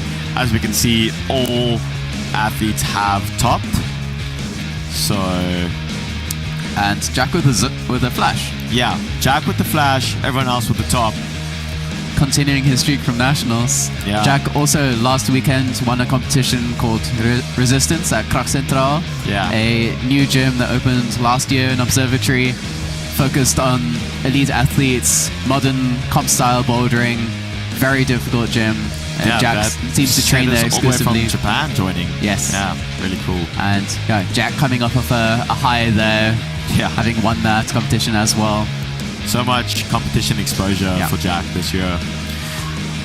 So that explains the flash from him. And you can see it in the confidence in his movement. Yeah. He knows what to do, and also just thrives with the crowd pressure and doesn't feel any pressure from it. I think he just Indeed. loves it. And being relaxed due to being comfortable in this environment, that means when you have these committing moves, he just finds it instantly. Yeah. But I'm glad that we could get tops from all 8 male athletes. Yeah. Really exciting to see that they're all locked in, they're all in it together. It is an individual sport, but you know, there's a bit of like team camaraderie going on. Yeah, now, we're gonna now I'll be have- moving on to the women's 2 preview, so we can see the boulder. All right, Liam, take us away. Tell us about the beta. Right. So we have women's boulder 2 over here with these beautiful green fibers. They are not great handholds. Starting with 2 hands up on the left and quite a nice jug with the right foot. Reaching over to a fairly flat, weird fiber. It's not great. It's beautiful and shiny, but that means there's no texture on that side. So the thumb is not an option. Bit of a paddle movement to the fiber that's on these 2 volumes over here, where they're gonna now start doing a tic-tac against the wall and just swing, and at the lâcher, land with the right foot on the fiber here, what we see, and a right hand on these volumes somewhere. Yeah. There is a bit of a foot chip There there. is no crack in that volume. Yeah. You can't fit your fingers in, so you're going to need to catch underneath and catch your thumb on that. Yeah, it's going to require a lot of precision to land both the foot and the hand. And then they have to press up into this next fiber over there Yeah. on that tiny foot chip with their right foot. Which is where their right hand was. So you're going to Exactly. need to move the hands on a terrible left foot, bring your right foot up, a bit of a mobility check.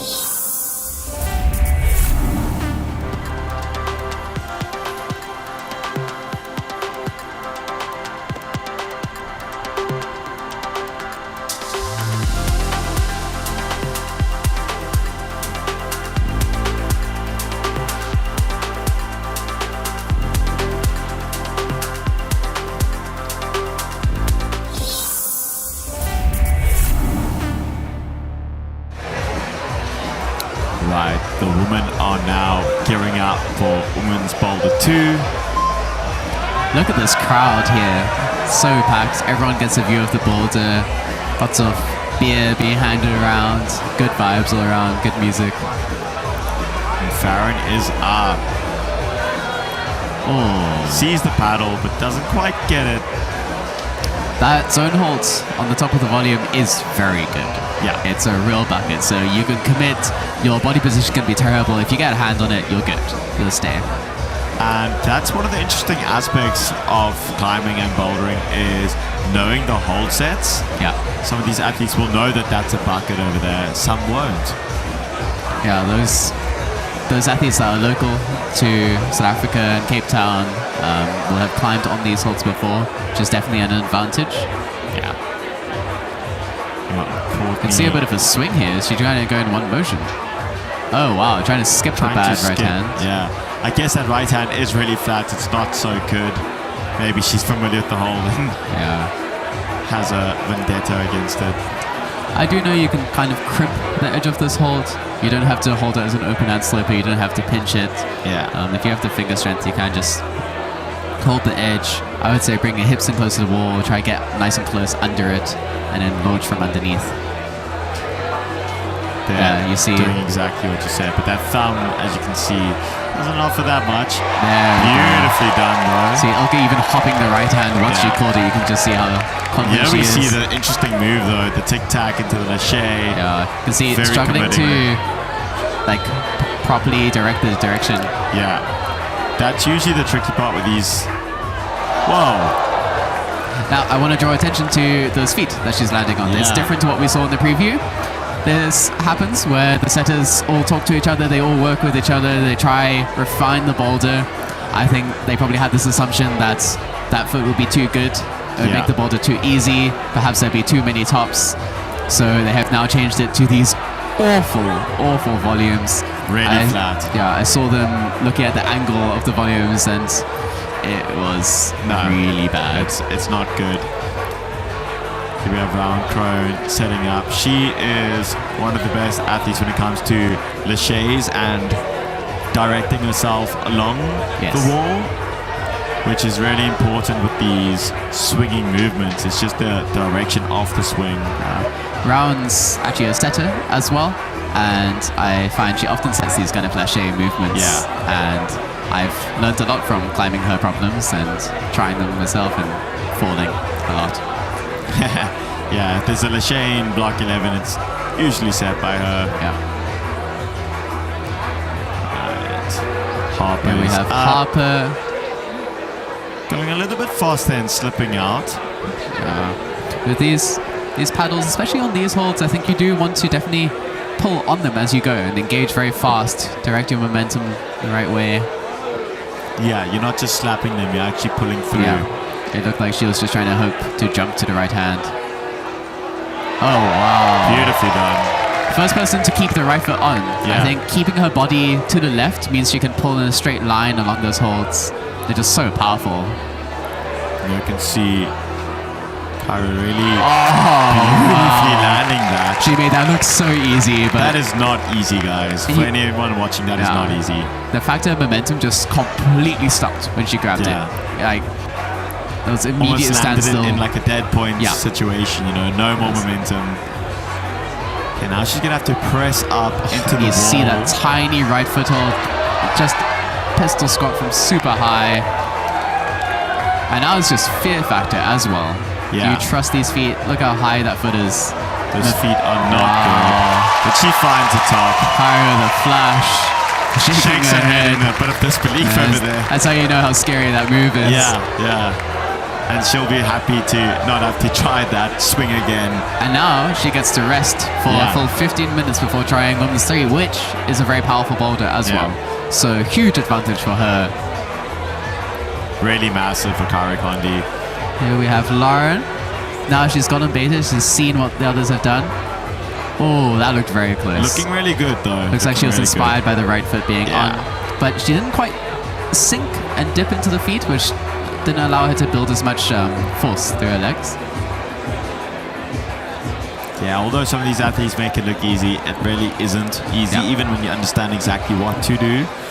Still lots of nuance required, lots of strength, timing and power as well, you know, with these things. It's not just strength, it's timing. Yeah, I think the difference between Lauren's attempt there and Kyra's was how she created opposition. She sunk away from where she was going first, so she had more space to generate momentum from. And these really small things can be hard to see, especially if you haven't been climbing for a long time, you don't know what to look for. Yeah. But they make a massive difference. See Ilka changing her hand beta, following from Kyra, generating so much swing. There you go. But you can see she had a little bit of momentum still to work with, which is actually not what you want. Kyra stopped completely. She landed exactly where she needed to land. in the first instant. Yeah. Which is amazing. I mean, that amount of precision when you're throwing your entire lower body in a lâcher to land it, that is so much momentum. so impressive to just perfectly land exactly where you want to be. Round setting up now. Ooh, around trying Just to pogo looking- the right leg to generate momentum. Yeah, the pogo really helps generate momentum, but it also then adds this factor of not being that controlled, which makes precision a little bit more difficult. Harper just struggling to figure out how to paddle through these. Seems like she's falling out of the wall when she jumps. Yeah. It doesn't matter how much power you have, if your direction's not right, you're Yeah. just gonna fly into open space. Okay, Lauren McIver's back up. She knows she can do this. And she finds it. Got the zone now. Now for this difficult lâcher move. I think you want to cross, there we go, crossing the hands under, facing directly towards the feet.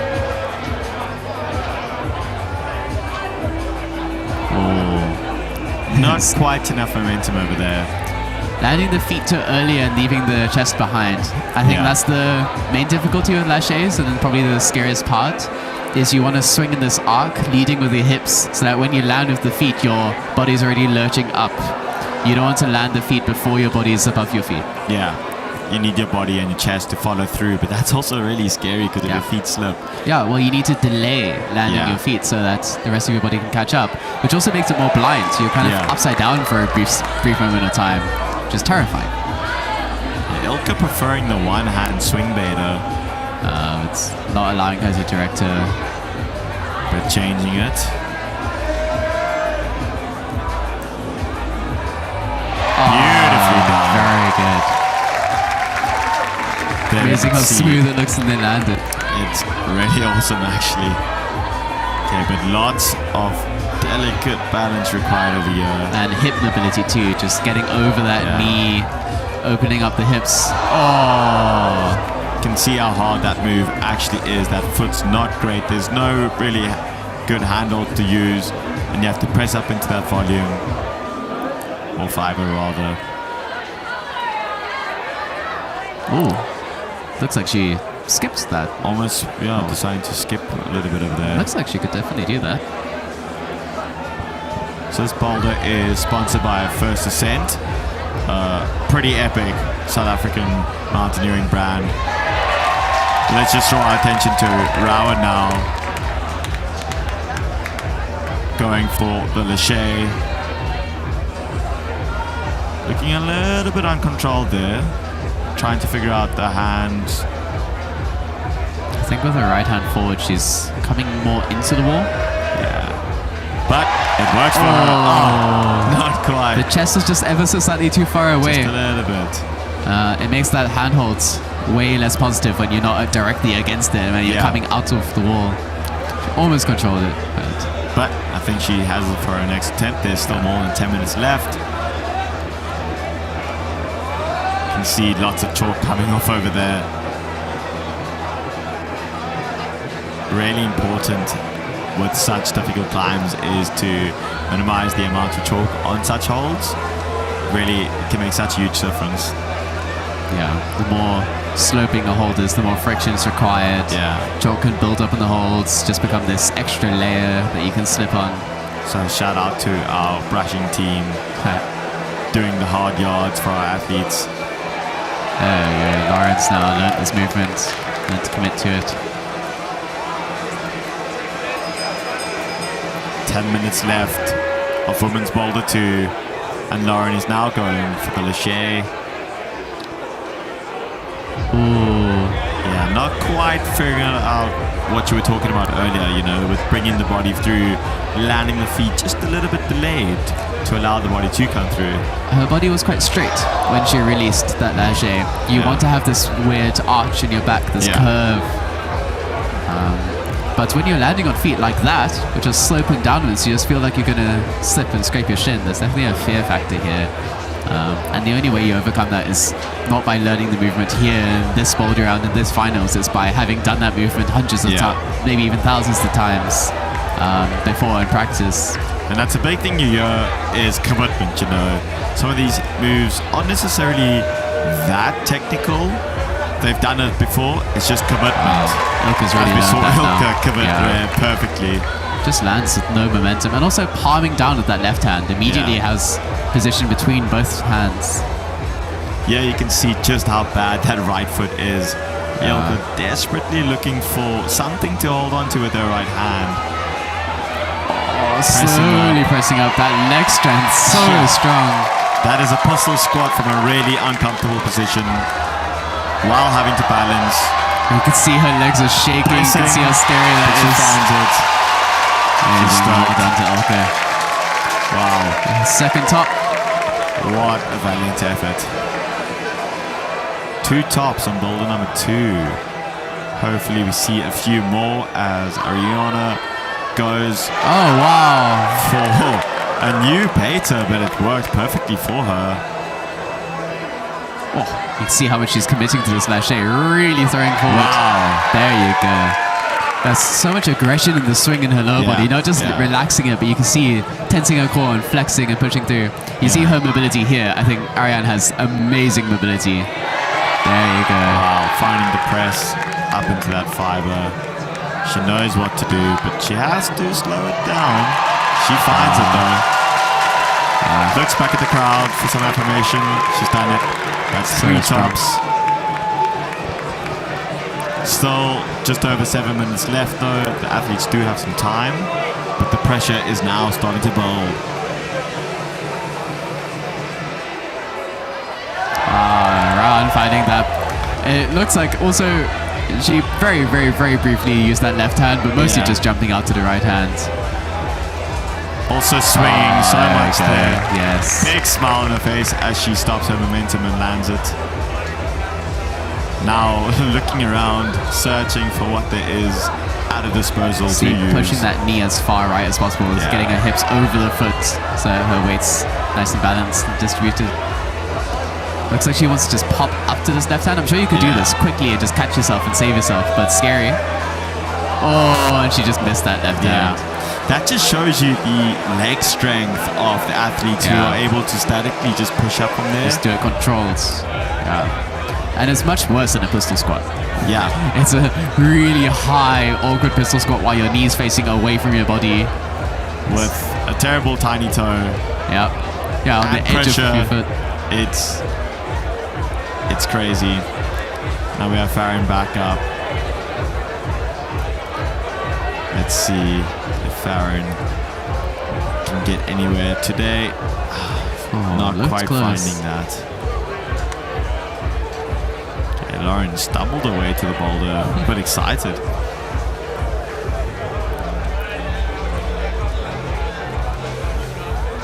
Looks so confident on that movement now. And her last swing was definitely much better than the others. Looks like she's really learning the movement. Interesting to be in this crossed arm position. It's not something you're used to normally in climbing. You can see on the second last swing there, her direction suddenly changed. And it's just the smallest thing, but it just compounds. Change, That's the thing with these swings is the tiniest change in angle makes it impossible. Courtney just jumping up, same as Ariana with just one hand. Just because that hold's so good. Yeah. I just want to get straight to the jug. There we go. Generating lots of momentum, almost finding it. Courtney a bit taller there, so those feet are slightly closer, easier to land early, but then maybe too much temptation to actually land them too early and leave your hips behind. So if you're shorter, you have to commit and go over anyway. Maybe it makes it easier to find the right body position. Yeah, that's an interesting aspect of bouldering, really, is that even though these athletes do get to see each other go, one person's beta isn't necessarily the best beta for you due to different body sizes, shapes, strengths, preferences. That's something I love about climbing. I think compared to other sports very much have a specific body type that works for that sport. There is some nuance to it, but not as much as climbing, I don't think. I think if you learn to climb within your body style, you develop a different style, you develop different strengths. There's always multiple different ways to do a problem. Yeah, that's the most beautiful thing about climbing, really. It's accessible to everyone. Really trying to generate enough momentum here. She's Catching. learning. She's getting closer. Yes, only 4 minutes to continue learning though. Landed the right hand slightly too low there. Got the foot position right. I think her chest was close enough. If she just got her thumb on that little jib that they're standing on, it would give her enough leeway to just hold the position. But with a problem like this, there's just so many things to think about. It's so easy to fixate on the swing, get the swing perfect, and then forget about where exactly to land that foot, where exactly to land that hand. And that's the thing is, again, you need to do this practice and think about it when you're training, not when you're in the competition.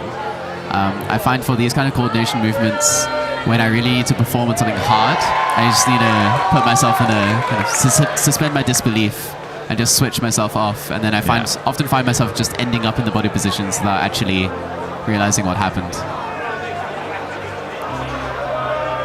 Rowan needs to find her way up into this press. There we go, doing that dynamic step up. Yeah, she First knows time what we've her seen strengths are, so just really playing into that, trusting in it, having the confidence in what she knows. Yes, there we Just go. finds the last hold, pulls up. You can see they're just stepping on these vertical volumes, out smearing down and needing to press down and push up on them. It just seems terrifying. I think how she did the step up there may have been risky, but it's definitely the most efficient way to do it. Yeah. If you can use momentum, you must use momentum. You're generating the force, so just continue it through. Yeah. And the only way to remove the risk from those kind of things is to do them all the time until it's easy. Exactly. And that's what these athletes do though. They are training several hours a day, most days of the week. And here they are. Lauren just missing that. Still struggling to find the right position for her hand. You can see there she was holding her hand, and I think that could also be a thing is the brain starts getting in the way. You don't necessarily want to actually commit to grabbing the handholds anymore. It just hurts so much. And it's definitely a subconscious thing. You just need to remind yourself, no, I need to grab these things. I need to latch it and just pull really hard. There's much more going on than just timing over here. There's a whole battle being fought within these athletes' minds. Farron has finally got into the zone. So far, 4 of the athletes have topped. 3 zones. Farron nearly landing the swing on the first go, though. And adjusting the right. Yeah. So we have just over a minute left, though. Let's see what these athletes can do with such little time. The pressure is now starting to build. It seems like Courtney missed a turn. Maybe she's choosing to rest. You are allowed to do that. You're allowed to pass your turn. Let one of the other athletes go. Maybe you don't want to waste your energy on this boulder. You know, you've done what you could. You got in the zone. Probably won't be able to top. So save yourself for the next one. It's a call that sometimes athletes do have to make. But very quickly running in and brushing the holds. Yeah, I spoke to one of the athletes earlier today, and that's also a method of learning about the hold, you know, giving them a brush just to feel exactly what they feel like without actually touching them, which they're not allowed to do right now. You understand a little bit more about what's happening there. Yeah, listening to climbers talk about different holds, especially outdoors, like the intricacies of the rock and the different crystals. It sounds like a love affair. It really does. You see the pupils dilate as they start talking about it. Okay, this will be the final attempt of women's boulder 2. Lauren got on just in the nick of time. Let's see, pressure's on now. Pressure's on, but the swing looks good. Oh, no, just changed that. And she readjusts. Taking so much energy each time. Almost landing it, not quite, but she has the zone. Quite a few tops, quite a few zones. This is about to get exciting.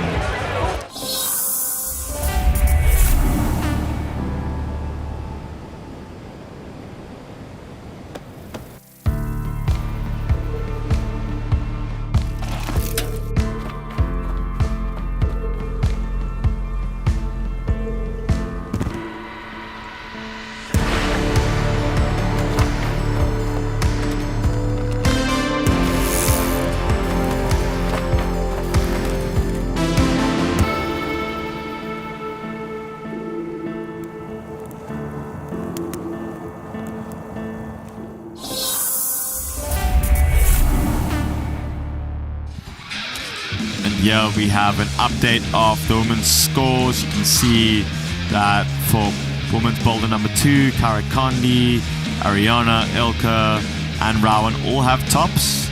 The other athletes have zones, and unfortunately Harper did not zone boulder number 2, which puts her in preliminary 8th place. There's still one more boulder to go. Tied with Lauren for 7th right now, so the last boulder is definitely going to be a fight. Kyra was the favorite of coming in, but Ariane giving her a run for her money. I mean, that experience is really showing off now. She's been overseas quite a bit. She has a bit of exposure to what Kyra has exposure to, so it's really showing over here.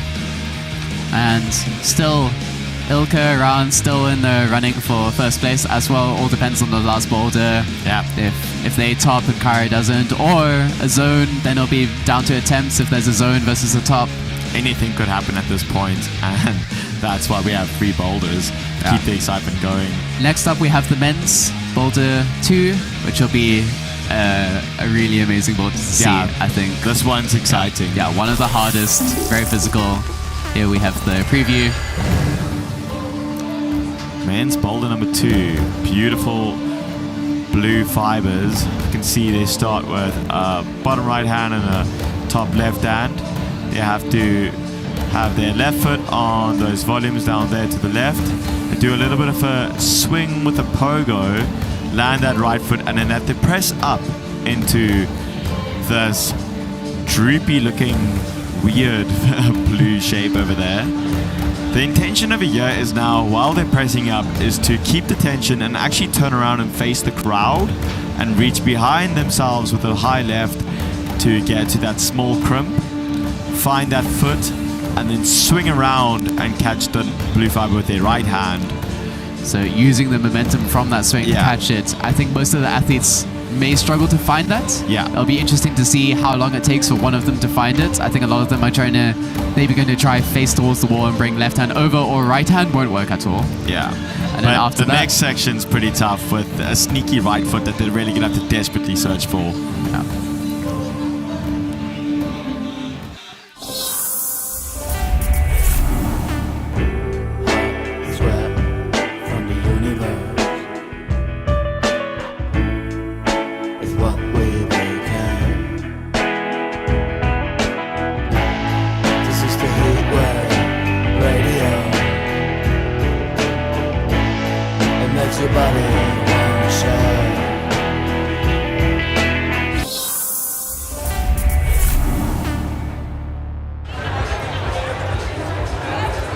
Alright, here we are.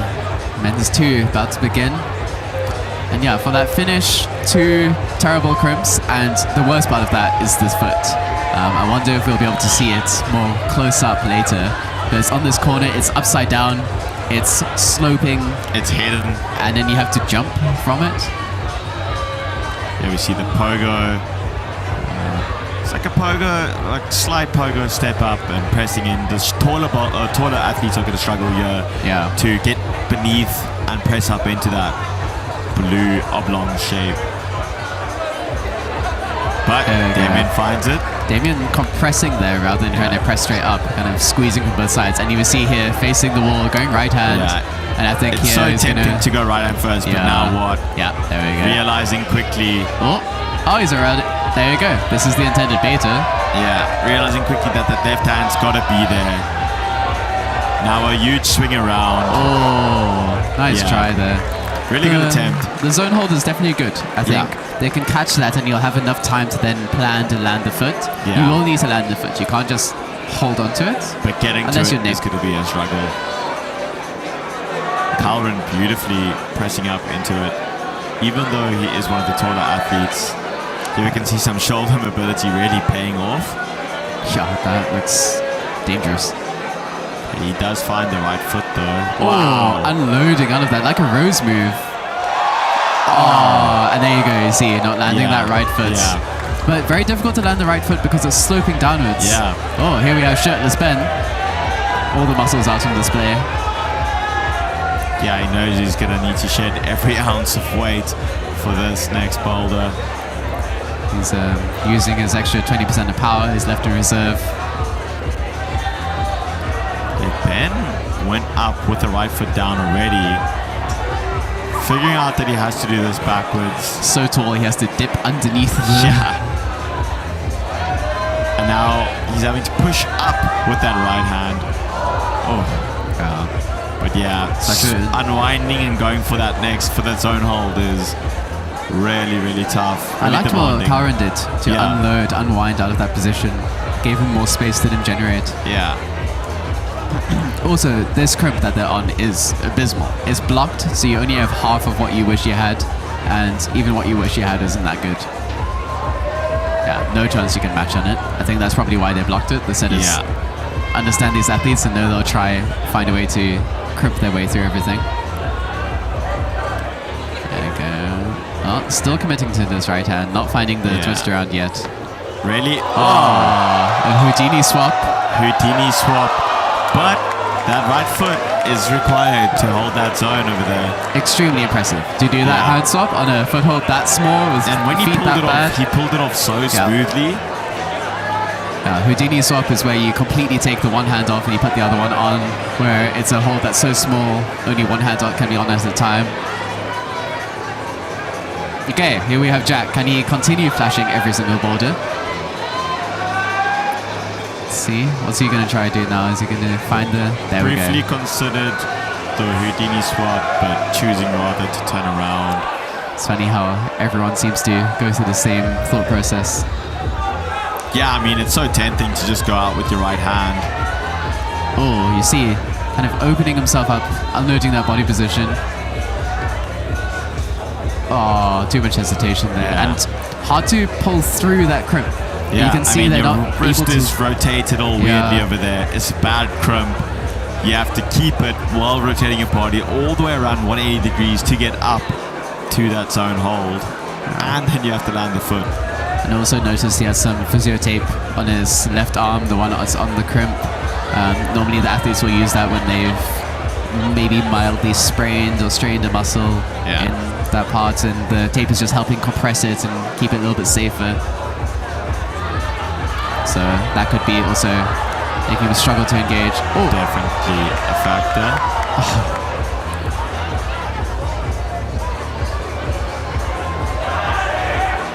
Okay, we have Nick Allen up next. Lots of cheers from the crowd for Nick Allen. Nick's definitely a favorite. There we go, looking super comfortable with Goes this. straight up with his right hand though. Now, Nick can just pull through on this crimp. He is more than strong enough to, if he finds the right beta. Which they will all see immediately as soon as they go through their full rotation. I think this is the last one. There you go, Nick finding it, and I think Nick can actually pull through on this. Deciding, nope, he doesn't want to try anything weird with his shoulders.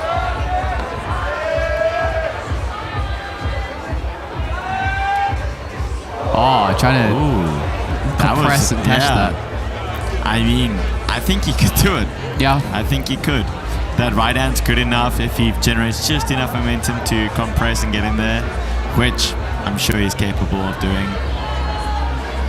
It'd be awesome to see a few different betas that work on this boulder get into that zone. Axel still hasn't had the chance to see...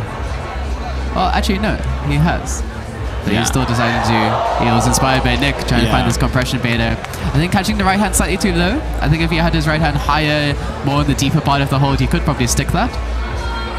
I wonder if Mr. Blocker will follow suit. Nope, he's choosing The intended to open beta. himself up. Yeah, nearly worked for him the first time around. Yeah, that looks good, but that left hand needs to stay active. Yeah. So you can kind of bring yourself higher up and land that right foot as you go. And keep it engaged. Calren was really good on his first attempt. Also having to dip his way under that hold. But just look at his shoulder. I mean, that is not a good position for your shoulder to be in. But he's making it work.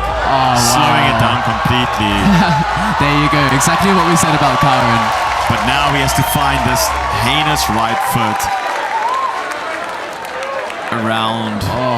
Twisting around, look how bad that crimp is, and Yeah. look how bad that foot is. He's putting it on, but nothing's sticking. Trying to heel hook it. Bringing his hips into the wall. Oh, that's insane. Yeah. No, the next holds are just abysmal. All of them, the crimps and the feet. Well, foot. Glad to see Karen hasn't changed. Still finding his different static technical beta. It's so amazing to see. Classic Carl. Ben deciding to brush the hold and study it a little bit. Really taking his time over here. Get an extra breath in there. Quite a demanding boulder, so you don't want to be just rushing into anything. Yeah, I think especially on the fingers, this one. Yeah, this is one of those boulders where a few too many attempts really fatigue out your fingers. Been into the press really easily.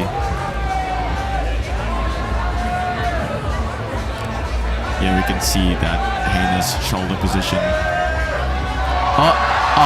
Missing nearly, the foot. Yeah. So just actually too strong. Yeah. He locked off that right hand and pulled himself too high up. A little bit too much for him there. Too much gas in the engaged. tank. Houdini swap coming up. Yes. Oh, but swapping feet this time. What's... Oh, wow. Oh, But that's yeah. just so intense on the fingers. that crimp is not good. To do that Houdini swap, you really want to be comfortable. Jack on the in crimp. unfamiliar territory here, having not flashed the boulder. Let's see what Jack does over here. His hat might be getting in the way. No, it doesn't. That's why it doesn't have a cap part. Yeah. Okay, Jack wanting to go dynamically. Nearly stopping himself there, catching it. But he knows he's got this. I think he could have, if he focused more on landing the right foot rather than getting the left hand on the compression, yeah. he probably would have had that. You could see his body position was correct. Yeah. I think it's just so hard to find that right foot in that position. Yeah. You can see a lot of right foots hovering above the volume, but not necessarily on it. There's also, with the angle, you need to land the right foot with your heel dropped already. Yeah, exactly. Ankle mobility challenge, and just doing that quickly is very difficult. Oh, The static Inspired by method Karen. proving to be really good. Lots of showing the hype. crowd. Got a zone. Let's see here. Okay, Finds towing that. down on that. Oh, looking really good. Really comfortable there. Ali, slapping the bottom of the hold. But he's locked in. Yeah. He knows what to do. You see all the athletes giving each other fist bumps, even though Yeah. they're still competing against each other. But That's the what I love about confidence he had in this. that right toe was Yeah. amazing, to be honest. That was not what I expected. Choosing your shoes for a boulder is also an important part of competing. You know, the tools for the trade. Oh, Nick, knowing his strengths, Yeah. see that See right here. foot of his popping there. Nick with the Finding magic the crimp. drones. Come on, Nick. Locked it in. Wow. It's a golden ball right there. His entire body went horizontal for a second as he caught it with just his one hand. He has so much body tension. He just like becomes a plank when he's on the wall. Yeah. So strong. Unbelievable. And the excitement is starting to really brew up over here. You can feel like a tingling in the atmosphere. So far, Nick in the lead with 2 tops. Axel finding a high right foot to keep some tension. It seems to work really well for him though. Wow. And one finger resting on that volume. Wow, and a foot swap, and he finds the zone. What amazing beta. Wow. So cool how everyone has their different styles. That right toe though is so difficult. Going for the heel. Karen's heel hook, this is terrifying. Such a terrifying position to be in. So But this good is commitment. This is what I tried to mention earlier, is the shoe choice. We saw that time that foot has actually been like toed down on really comfortably. He was wearing La Sportiva solutions, which are very stiff, really good for Yeah. outdoor climbing, really good for small edges, but maybe not so much for smearing on volumes, not as soft and flexible. So you need to pick your poison basically. Yeah. Yeah, athletes discovering now how to reach the zone through various methods. Not knowing what to do with that right foot though, it is really bad. Keeping really close to the wall and nearly finding that second crimp. You can see how bad that crimp is. Probably 10, 15 millimeters. And saw Cullen shake out his shoulder over there a little bit. You can see that. All the attempts with this really shouldery move is starting to take its physical toll on the athletes. I think that's one of the biggest physical differences in modern bouldering versus old school is the pressure on the shoulders. You're put in a lot more awkward body positions, going to have to drag yourself through them. Also high impact positions. Yeah. Cowan has his chalk back with him. Just not getting tension in that toe. There, he's found it. Really to dig it in and just trust it. Damn, there's so much tension that you have to maintain in that position. Yeah. The foot isn't just being placed there, it's being used. It's really being engaged. I think it's really hard to maintain that body tension as you're rotating your body and twisting around.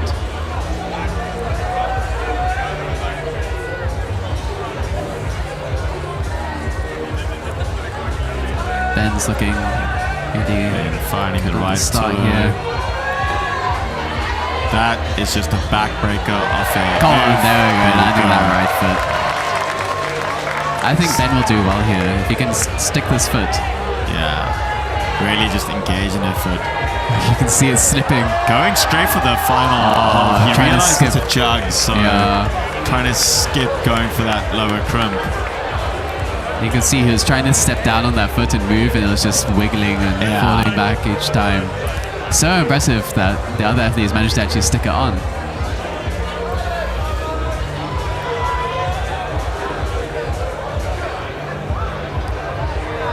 So it's Darius.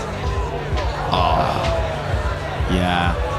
That move, even though lots of the athletes have discovered it, unlocked it, it doesn't make it any easier. No. Knowing what to do still means you got to do something very difficult. Yeah. Oh, what's Jack gonna try here? You've seen so many different types of beta now. Yeah. He wants to just go straight up for it. And he does. Nice. Looking strong on that. A mix of betas there. Going right onto this crimp. He also wants to just launch himself up, it seems. I think Deciding, rotating through here. So tricky. You can see that right toe. Really, Ali. wow. Oh, stopping really himself. able to use that foot. Ali. Oh, just called it too far left. Oh, Probably has time for one more go, but does he have the power? Oh, you can see holding his head there. Yeah. Upset with himself, so close. He's also wrecked. You can see his forearms are pumped. Oh, it was such a good attempt. What a heartbreaker. He'll be upset, but he knows now that he can do it. It's within his capabilities. Yeah. Just can he recover enough in time? Yeah.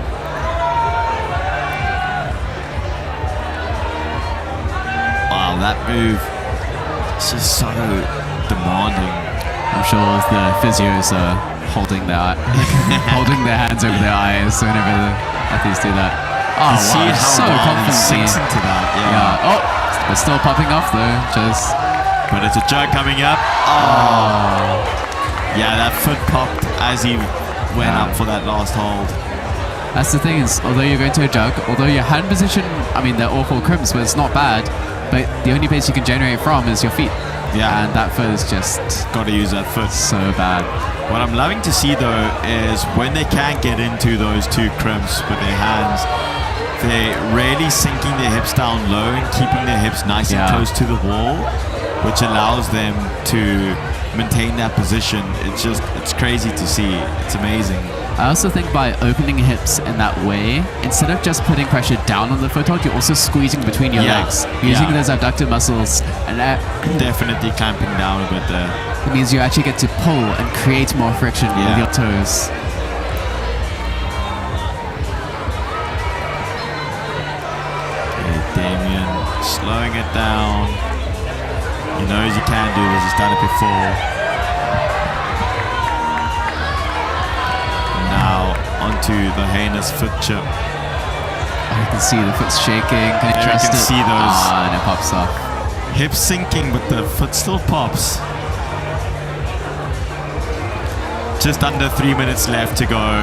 You can see everyone's hopping on the boulder as quickly as they can now. Yeah, the pressure is now up. The crowd is sizzling. There's a lot of excitement. But with excitement comes nerves from the athletes. Mistakes. Aaron finding Beautifully his done. position. Hopefully his shoulder stays okay. Ooh, going for the right hand on this first. Paarden really what? wanting to change it up over here. This looks... Wow. Oh, my. Wow. This is classic Paarden, changing it up. Bringing out all the different guns that he has to display. I think that kind of creativity comes a lot from climbing outside. Outside, the rock doesn't care about nice body positions and comfortable movement. You just have to do what you have to do. And Experience, yeah. Yeah, It's that just kind been of climbing for so experience long. makes a difference. Whereas indoor climbing is a bit more refined. It's intended to be comfortable and make you want to climb it. Yeah. Although competition climbing less so. But Right. There we have Ben. Talks up, takes his time. having his last go been touching the last hold, sure. He's He amped for knows this. he can do this. Now he just has to perfect each little move. The tricky part of knowing you can do the last move is then forgetting to pay attention to the moves in between. Yeah. You only focus on the end and then you drop a move you've never dropped before. Yeah. Especially when each move is as difficult as these moves are. I think you could see that he just didn't have the power for that Yeah. anymore. It's such a difficult move on the shoulder and the fingers that do it enough times and you just reach a wall. We have more shirts off over here. You see some heat being generated by the athletes. There we go, finding that palm press. This looks very efficient. There we go, landing the right foot. Okay. This might be the last go. Going for the Pumping heel. for the heel. Nope. Oh, using Karen's beta. Learning from our man Cal. Now can you He trust the does right foot? find it. Ale, come on. The foot's just slipping That off. foot's- And finds it. He hangs there. Is stoked. There's only just under 10 seconds left. One more attempt by one more athlete. Who's it going to be? It's going to be Jack Okay, on his Jack's last on attempt. his last attempt now. Taking it slow. I think you could see there on that last move, you can't wait for the foot to feel good. Yeah. What makes it good is jumping on it and creating friction and putting pressure down. That's the only time it will actually feel secure. So you can't just wait it, you just have to go for it. Jack is into the zone. Let's see what he opts for. Oh, you can see the feet slipping. There you go. Matches. Drops It's not it. enough power. Yeah. It's one of those boulders where each attempt really just takes it out of you. I see they're still brushing the holds, even though time's up. I guess they're finishing the rotation. Yeah. So even though the time is up, the rotation is still being finished over here. So each athlete has one last go. Everyone's allowed equal attempts to the maximum. Yeah. I think just in the previous boulders, it's either been the last athlete or they've decided to call it there. But the athletes here know what to do, so they really want that last attempt. Very It's a fight delicately now. landing that right foot. Amazing how easy they're making this beginning sequence look when everyone was falling on it at the start. Wow. Look at that That's so position. strong. Can he trust his foot? Can he Finds it. immediate celebration? Immediate celebration. He knows that he's in the stall. He's in the fight. He's in the running. That was Thomas there. And I think that is it for men's problem number 2.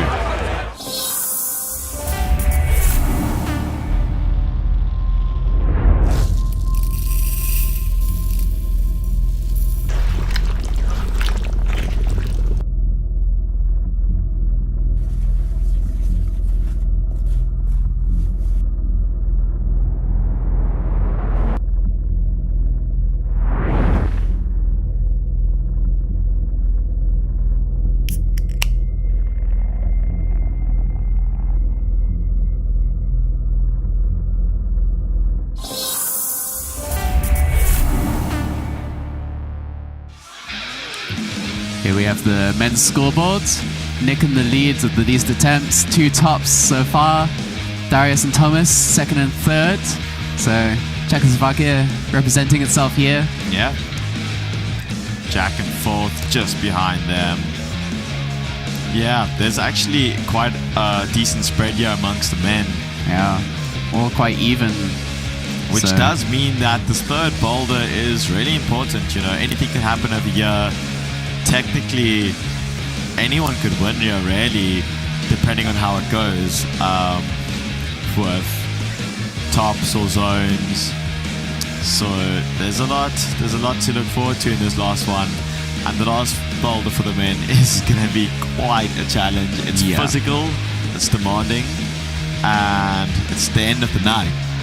And now we're going to come to women's number 3, so we'll have to wait until we see that. But I do think that boulder is the hardest of the day. So now we'll see a preview of women's number 3.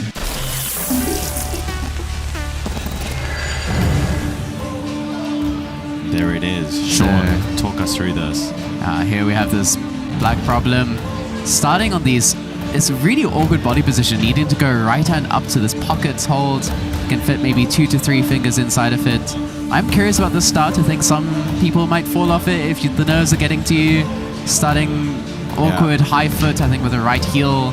And then needing to go right hand up first, not left hand, which is definitely the temptation. You catch this hold, get your feet up, and then you come out left hand to this crimp, which is kind of camouflaged against the volume here. Again, hard to fit more than 3 fingers on it. Yeah. Once you catch that, you want to release your feet and swing around and face the crowd. It's going to be a really cool movement, really showstopper climb. Yeah. And then once you call that, you swing both feet up above you, up to this black fiber, which you see here. So you're going to go into what's called a batang. That's going to be fun to see. You can do a right toe down. Now the boulder's been modified. There's a little crimp below that fiber. So you can do what's called a bicycle, which is where you place a toe down and then pull the toe hook. So hopefully we'll see that here on this boulder. Tiny World is a small business that I started in 2023.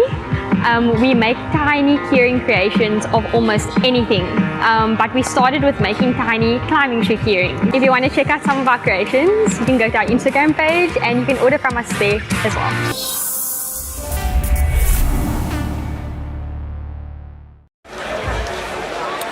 Right. Women's boulder number 3, the final boulder for these women to battle it out tonight here at Bloc 11 in Paarden Island in Cape Town, South Africa. This is Gravity Bowl number 8. It's Bloc 11's 10th birthday. It's big. It's big. These athletes really want it.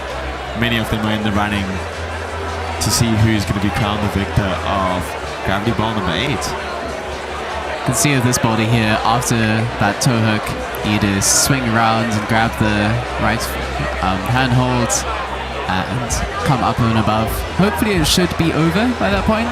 You shouldn't see anyone fall, but you never know. Nerves can get to you, skin can get low, start sweating through your hands. Yeah, and after doing a couple funky moves like that, lots of like hard moves that require a bit of commitment. And a campus movement. Yeah. So just the pinnacle of power there, and you've done all of your qualifying boulders starting at 8 a.m. climbing. Some of us climbed 5-6 hours, and then you've done 2 finals boulders, and now you come to this as well. So amazing that they can just keep on going, keep on pushing hard, and see the crowd here, the lights. Yeah, and it boils down to this final moment, these final 20 minutes to score the final points of the night. This is going to be a really fun one to watch, though. I love that the set has created something fun for the audience to see as well. Yeah. You know, these are moves that we don't typically see in the gym all the time. It's really hard to set such moves. So really fun for the audience to watch these athletes battle out on such a fun, interesting climb. So that this boulder isn't purely limited by power, there is a way to go feet first and avoid needing to just campus. Yeah. But that's more time on the holds, more time holding bad finger holds, and a lot more core tension and control. Yeah.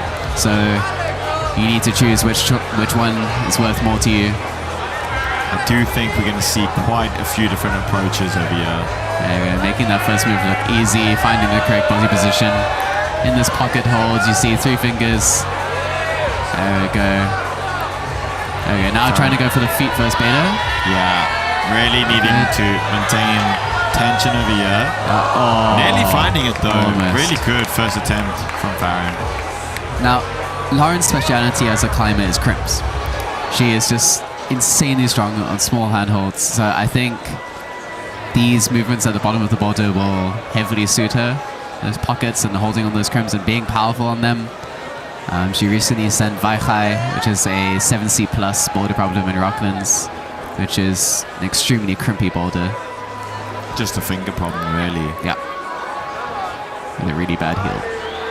Finds the toe beautifully. And just lands it immediately, so precise in that toe. Just coming off a bit too early there, too much swing. Might be easier for her just to release the right hand and just swing across without having the foot. Yeah. I think the foot puts your body in the way, but it does make it more efficient power-wise. Courtney going a bit dynamically. Yeah, choosing not to use that foot jib for her left foot maybe wasn't so bad. Wow, doing the splits there. Yeah. Trying to avoid hanging on those holds for too long, shaking her head, and I think she's Not quite happy with the liking finger that, strength. yeah. I suspect we might see campus over here from Ilka. She's just a machine. Ilka definitely has the style to do this. Yeah. But finding a foot. Oh, getting a toe hook there, so more stability. Lands the toe perfectly. Wow. Nice. And just committing to her movement. There we go. Finds the toe. There's that toe down and the bat Getting hang. into the bat hang. Oh. She's still in it. She's still in it. It's not a flat hold. It's not positive. So keeping friction. Now she's There really she got is. to focus. But she finds There we it. go. Finding the hands. Keeping that tension. Finding the heel. This could be a flash. Oh, coming off the heel. There's Really too much close. rotation in the body. Yeah. Excellent first go. And her hand went up to the very corner of that fiber, which is not the best, but she knows what to do, which is great. And that was the first attempt. She's definitely gonna feel confident going in a second time. Here, I would say maybe pass the turn, like rest 4 to 5 minutes if you can, because you can send on your next go. Ooh, finally we're gonna see the campus beta. Ariane. There we go. That looks very efficient. You can build enough swing. Yeah. Wow, and so She was fast. really happy with that decision, I think. Maybe the other woman will be inspired by that. Oh, going straight up with the hand. Looking Ariane's really, looking good. comfortable And she's in now. the running to top all 3 boulders, so a flash here would be very important. But a big fight still to come. Oh, there, Ariane. Now this part should be simple. Just palm Left over. mantle. Oh, See how bad that last hold is. It is not easy, but she finds the top. both hands It's a on. It's a flash. flash. What an outstanding performance from Ariana tonight. Wow. 3 tops, a flash at the very end. Very much in the running to win this now. And now she sits back and watches. Yeah. Nothing left for her to do tonight. Now she watches Kyra. Think Now it's that round is 2. a podium probably for her. Oh, yeah. Obviously, there's still a lot that could happen. I think a guaranteed podium, but Yeah. regards to first place or not. Rowan also opting for the campus with a bit of a swing here. Bit less commitment to the swing than Ariane, but still finding the position. Very comfortable in that. Although you can only fit 3 fingers on these holds, they are quite positive. Yeah. Wow, just coming fully upside down, generating with momentum to go there.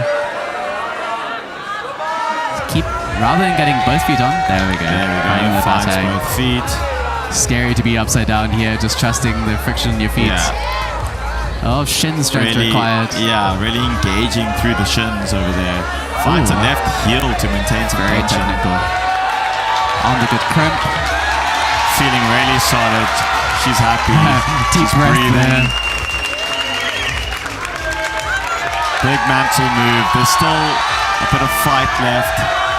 Can see the fight. A little bit more. Smile on her face when she hits finds that. it. Gets in a more comfortable position. Head on the pole though, and that's a flash. For What a Paarden. flash. What an impressive performance from her tonight. One She zone, gets to two sit now. tops, and flash. Wow. Get to sit back with Ariana now and just watch the rest unfold. I think you can see the experience as a competitor there. The fact that once Yeah. she did the hard move, she took a breath. Yeah. I think it's really easy to just get excited there. Oh, Yeah. I've done the easy move. I've done the hard move. Now it's the easy section. Yeah. And yeah. then just to start rushing and going too fast. So she took a breath, reset. taking that moment to breathe and just go with it with grace. Finds a toe, but then campuses. Bit of a mix between betas there. Yeah, it seems like her toe just slipped out and then she decided to campus, but it worked. Yeah. Going into the batang now. Still in a bicycle though. The bicycle is definitely a more controlled position, so it can help you move your hands, and then you eventually need to commit to the full back hang. Yeah. But There's no getting out of it, even though it's quite a scary thing to do, to hang there upside down, trusting the friction on the top of your shoes, trusting the shins to do the hit job.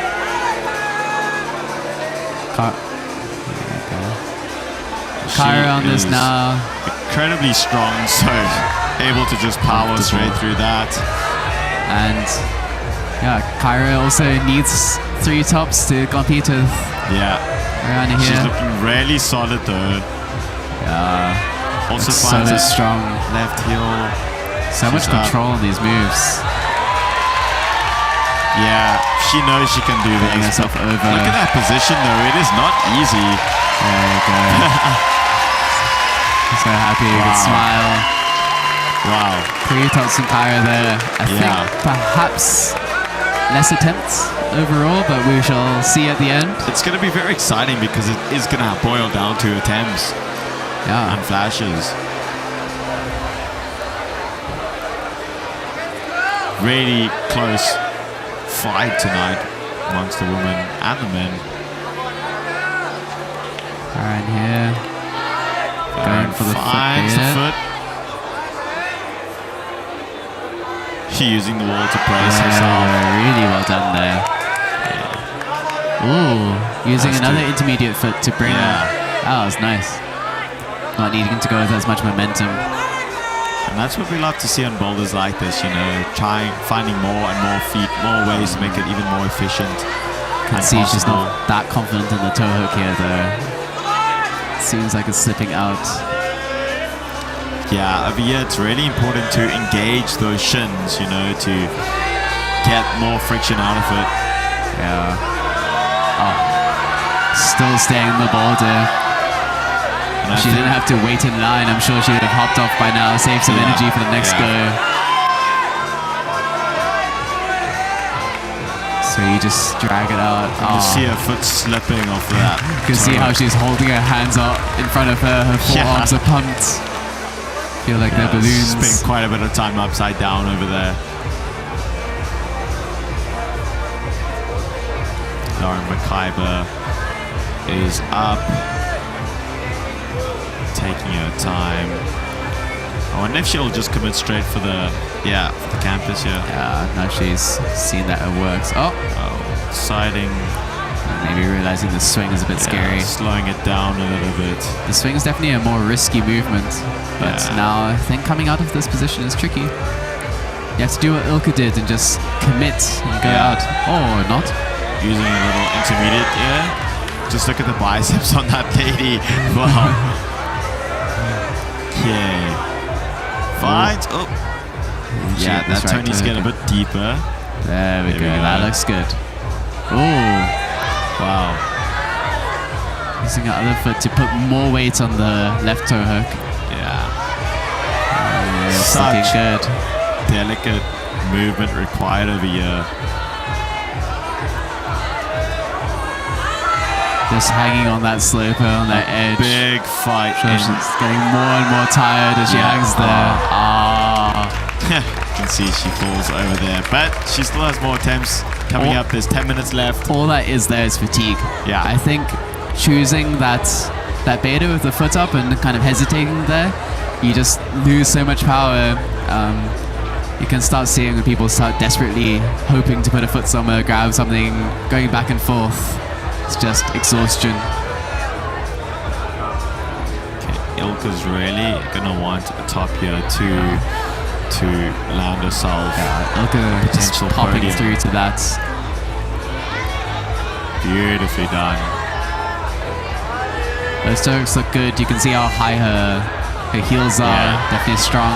Looking really comfortable in them. I think there we go. Finding that heel. Let's see. Got the crimp. There we go. Beautifully done. Mr. Gaston. Just resetting here as well. Knows this is the easy part. Just don't mess it up. Just to maintain focus. Squeeze up against the goal. It is a reach though. It's a huge reach. Just gonna need a little bit more. Oh no. Just falls out of it. With 8 minutes left, I'm sure she can still send it. Yeah, but She'll she's be going to be upset about bummed with that bit of energy expenditure over there. But she Yeah. knows she can do it. Now it's just a matter of getting enough rest, enough energy for perhaps one final send. Yeah. And I think there's two ways she could do that. The one is like brute force and push more above the shoulder so she can get closer to the hold, or committing to using more momentum the first time round Yeah. to limit distance. Okay, Farron taking a second to just assess the boulder. 8 minutes left, 5 climbers.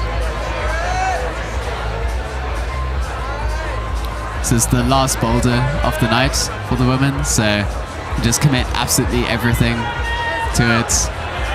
There's nothing left after this. Just go to sleep. Or join the DJ tonight, which we'll be playing. Yeah. Go in the DJ, have a few drinks, celebrate, and just take a rest week. Grab a Shackleton Looking gear. really good. Let's draw attention now to some fancy work here. Oh, Farron just really struggling to struggling, to engage that toe. It is just such a difficult move and such a committing move as well. And it comes down also to shoes. If the rubber on top of your shoes isn't in a good state, or if you have straps that are in the way, it could really change the game here for this bad hand. It's definitely true. See, Ilka coming out of turn. I think the other women are deciding to rest a bit longer. Ilka's just deciding to go for it. She's locked in, she has energy, she knows what to do, she knows she can do it. Now she just has to execute it. I'm surprised she's going already. I would expect her to rest a bit longer after doing so many moves and getting so close to the top. Clearly still has gas left in the tank. Which is insane after a full day of climbing. Yeah. Yeah, you see, not enough recovery there. Now you just wait the 6 minutes and go in the last moment you possibly can. Yeah, See there's everyone time else on the resting. clock. This is definitely the most powerful boulder for the women of the night. Yeah. Especially being the third one. So everyone just choosing to sit down and rest for a bit. Run down the clock just a little bit. You can see fatigue on the athletes' faces, but excitement on the crowd's faces.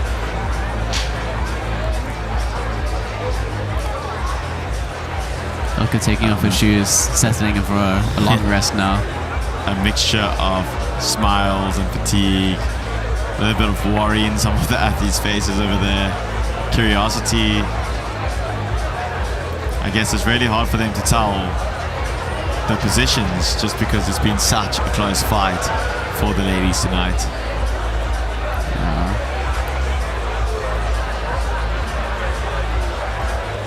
Lots of discussions happening over there. It's cool, you can see they all know each other, they're all friends, there's Yeah. chatting. That's a great thing about climbing. I mean, it's an individual sport. There's only one person who wins. There's one person who comes second, one person who comes third. But at the end of the day, they do arrive at World Cups in teams. They arrive here in teams and help each other to get through this, which is really beautiful to see. Yeah. Lauren leading up to her attempt now. See, patting some chalk on her shorts. So that's midway through the problem. She needs to re-chalk up, dry out her hands a bit more. She can Yeah. quickly slap it onto her hands. See 2 perfect hand marks over there. Impromptu chalk bag. So you think of a chipmunk saving the chalk for later. Yeah.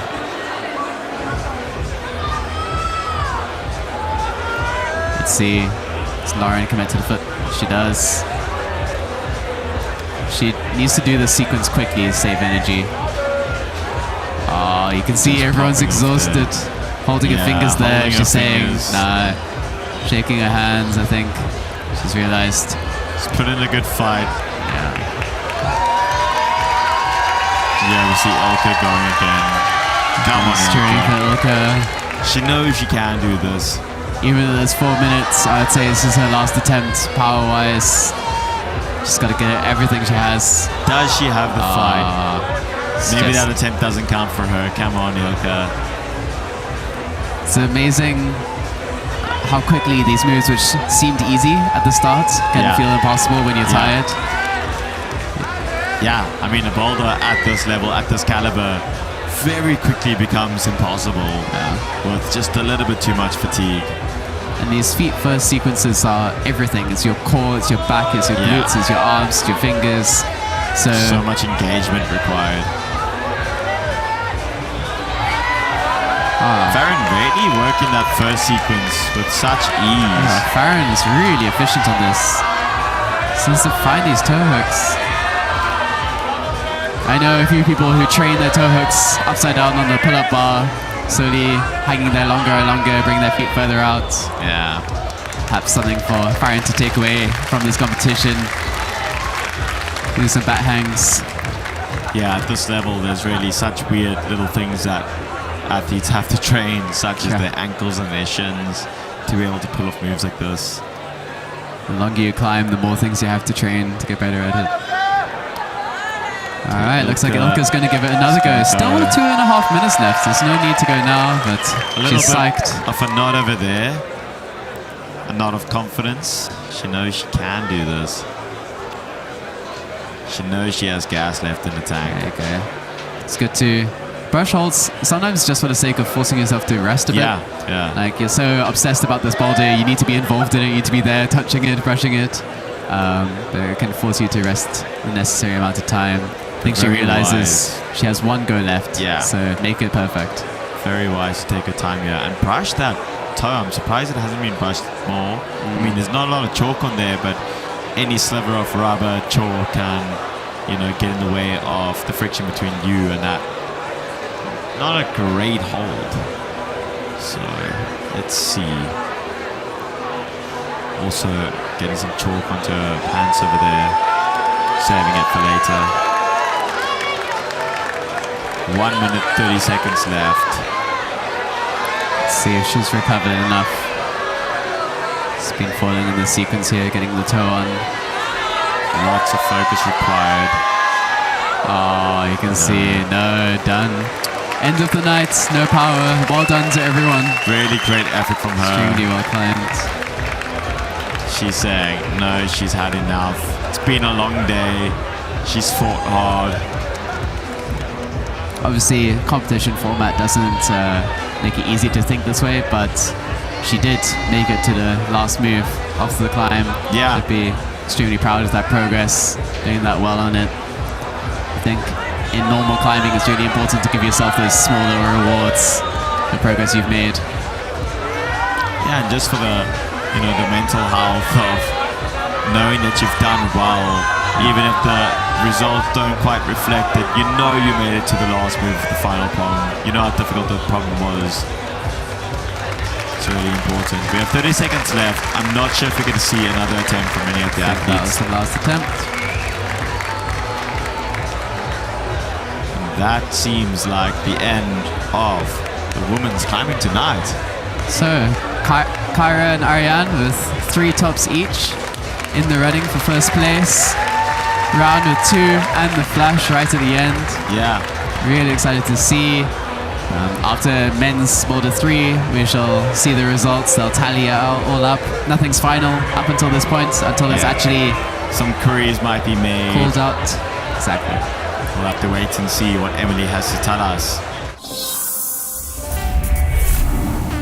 Tiny World is a small business that I started in 2023. We make tiny keyring creations of almost anything, but we started with making tiny climbing shoe keyring. If you want to check out some of our creations, you can go to our Instagram page and you can order from us there as well.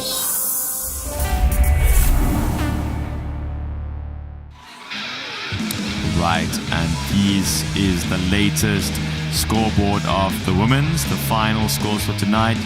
Some queries might need to be made, but Kara Kondi from USA is on top. Ariana Yanata Burns just behind her, also with 3 tops in second place. It's going to come down to attempts. Rowan Crone in third place from RSA, 2 tops, 1 zone. Ilka unfortunately didn't top that last boulder, which puts her with only 1 top and 2 zones. Farron Smith just behind her. Harper from the USA in 6th place. Lauren McIver in 7th. And Courtney Greaves in 8th. These are the preliminary scores. We'll have to wait until the final announcement to ensure that we have them correct. As I said, some queries are made. But yeah, we're gonna have to see how it goes. The girls have tried really hard tonight. They've battled it out to the very end. We've seen an impressive performance, some awesome flashes there at the end, which is really great to see. And now we are going to see the men battle out in their final boulder.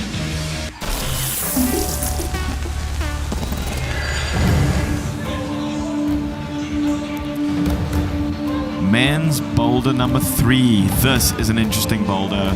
It is beautiful, it's red, it's flashy.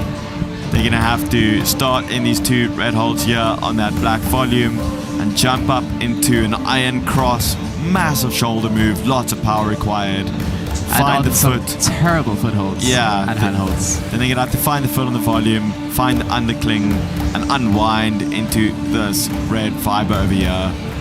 Sean, I'm not exactly sure how they're going to do this next move. Then they get a right toe hook on that right hand on the fiber. They're supposed to rock over this right hand into this blocked sloper hold.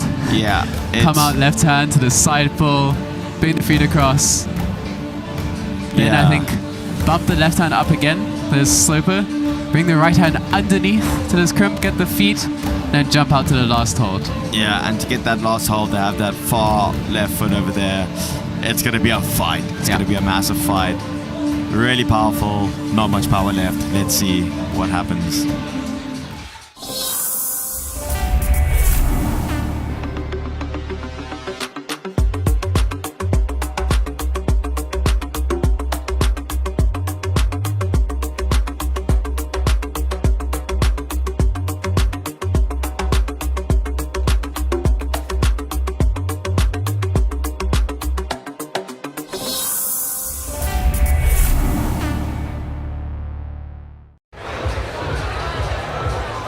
Here we can see the athletes are all gathering around the boulder, looking away from it. They're not allowed to observe more than the 2 minutes that they already had. Everyone's just waiting their turn, sitting in a circle. And the clock has struck. Axel is up for his first attempt. So far, top in a zone. See, this is a massive move, a bit of an Al Corazon move over here. Oh, and these crimps are terrible. They are heinous. They are so Generating small. from them is crazy. And yeah, we see Damien Blocker taking off his shirt. This is heading out over there. a traditional thing, the last men's boulder of the finals. Everyone releases their inner power. And that is going to be required for this one. Massive move to start this boulder off. I think my favorite for this boulder will be Nick. Yeah. Nick with his power, his strength, his outdoor strength, his finger strength. Yeah, I think right toe is correct here. So you wanna, I guess Yeah, the body position's just so weird. There you can see he's going for the iron cross, but wow, what a move. I think the angle of the foot means you don't want to put your right toe on because it's vertical. Yeah. Hard to put any pressure on it. And that's all you have to generate power to come into this iron cross move. I think Marius, the set of this problem, was prompting the guys to hop on Al Corazon this weekend in Rocklands after this. Ben looking the closest so far, Yeah. but you can see landing only with the fingertips. His open position here, I think his wrist rotated outwards, he needs to rotate it in. It's power and precision for a boulder like this. Oh, that left leg's doing a lot of work, trying to swing. That looked really good. Yeah. Really sunk into the foot and jumped out.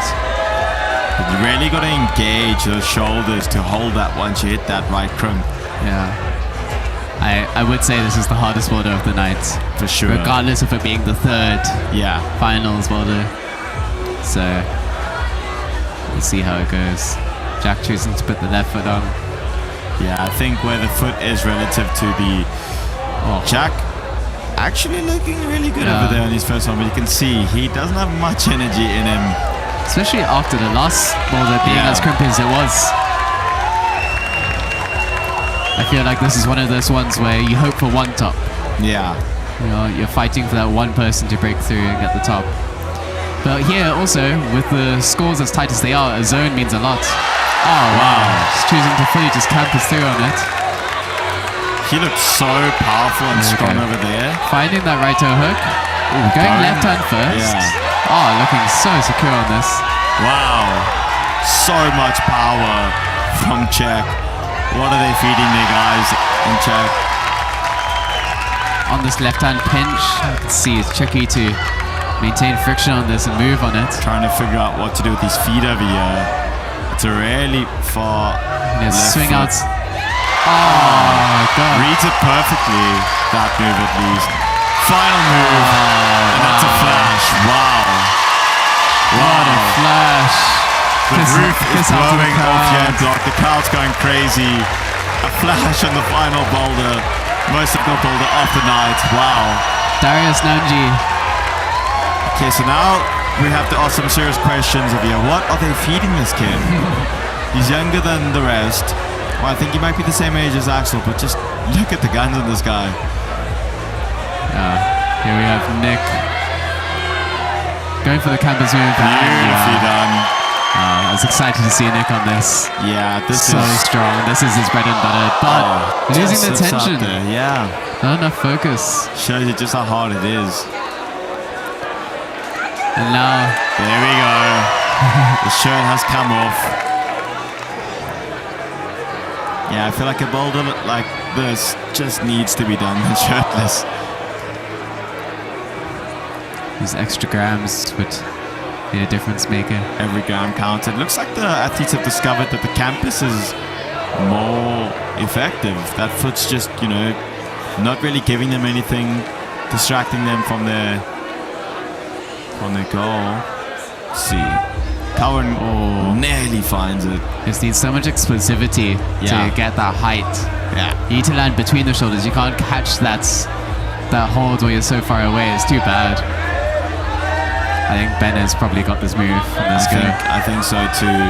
Such a strong climber. His fingers are also incredibly strong. There we go. There we go. He just needs to find the undercling. Can he secure that zone hold like Nick did? Toke looks good. Really And he's in solid. the zone. Now, Finds the left crimp. nice. Oh, but flies right off. See, everyone else is doing what the set is intended with going the right hand up to the zone first. Yeah. But Darius, who was the one who sent it, went left hand first to the crimp. Yeah. I think perhaps a more secure position. Although crimps are harder to hold, they also provide more control because you Yeah. can just crank down on the fingers. Yeah. Slow puts are more based on your body position and your friction. But in a bowl like this, in that position, there's just so much to think about. That right toe really needs to stay engaged to maintain the tension. You have to think about this terrible left crimp, a blocked off right slope on the zone. I think Jack now has both arms taped up, so obviously feeling the fatigue of the day. You can see he's feeling out that position. Looking a bit tired. Okay, Nick on his second attempt. He knows what to do. He knows he can do this. But it still requires a huge fight, no matter how strong you are.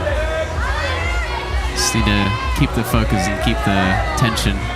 Massive move. He gets so high, so perfectly in between the shoulders there. There we go, finding that left hand first. Releasing the toe hook. Out. Yeah. Just exhausted in the core, keeping that tension on it.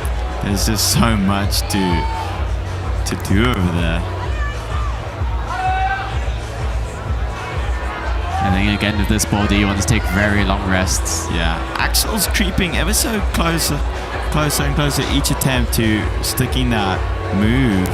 I think a lot of these guys are fighting for a zone here. Yeah.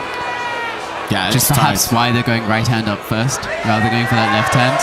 If you haven't gotten the zone yet, you just want to secure it while you can. Yeah, that's important. You know, if you don't, you could skip the zone hold or not go for it first, but then you don't get the points. Damien really not liking that position.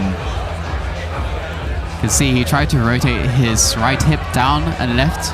Try to rotate it away from the toe hook. That creates tension on Current's it. In. Oh, just drops it. He's shaking out that right hand. Yeah, you can't catch it that low in the shoulders. It just puts too much strain on the fingers.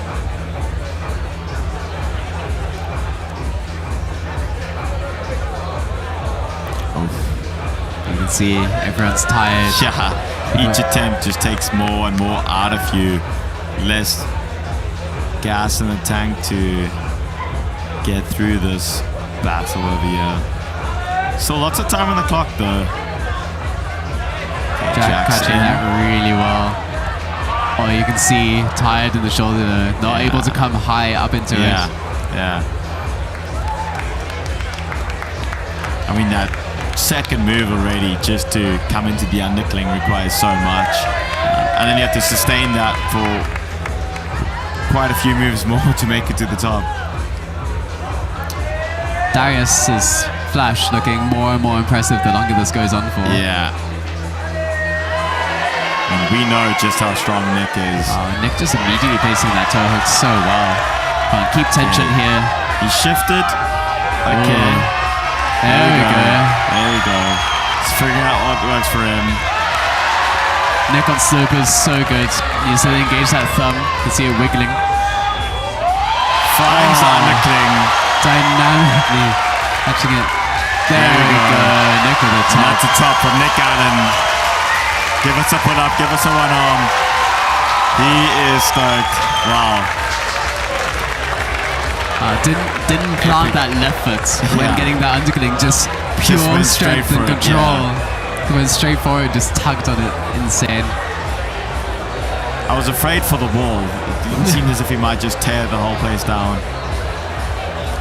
Damien warming up those shoulders for this next attempt. Cool little. It's definitely a muscle up move. Like understanding that dip in the shoulders and scapula in the opposite direction. Kind of like a spring motion, load the spring and then release it. You really do have to get high enough in that position to be able to move out of it. So Ben choking up. You can see now they're not rushing to the boulder. Yeah. It's so powerful. They know they need to rest. They know it's not that much of a race against time. No one else is just going to steal your spot. 10 minutes left and Ben is up.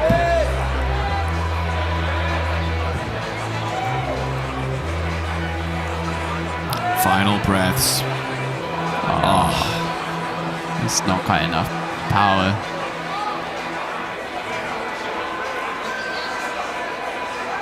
All right, come on, Ali.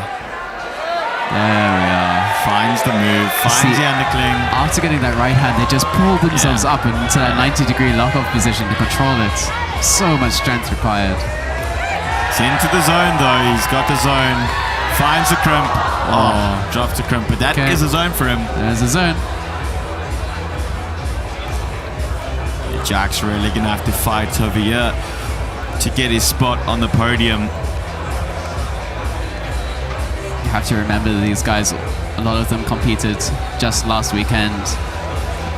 And when you're competing, also doing a set of qualifiers and finals and then continuing to train, there's not that much time to recover. Jack finds his way into the iron cross. Come on, Ali.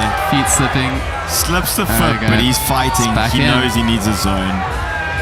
Gets the zone. Okay, if he can move now, he's secured it. Now he's got zone points. Learning from his mate Nick.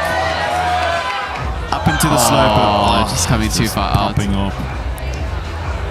You can see his right arm's exhausted there. Yeah. But he got his zone.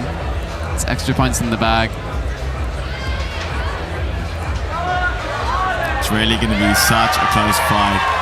Oh, There we go. Heel's getting closer and closer and finally hit the hold. Finally hitting it. He still has 8 minutes. Maybe he can keep on building, getting the zone. I'm sure if he had an hour, he would work his way all the way to the top. Yeah. Carl, not quite getting it. It's such a difficult, such an intense first move. Ben wisely asking for a brush over there. I think at this point, every extra little bit of friction that you can get is what you need. They should really get those slopers and pinches brushed for them. Yeah.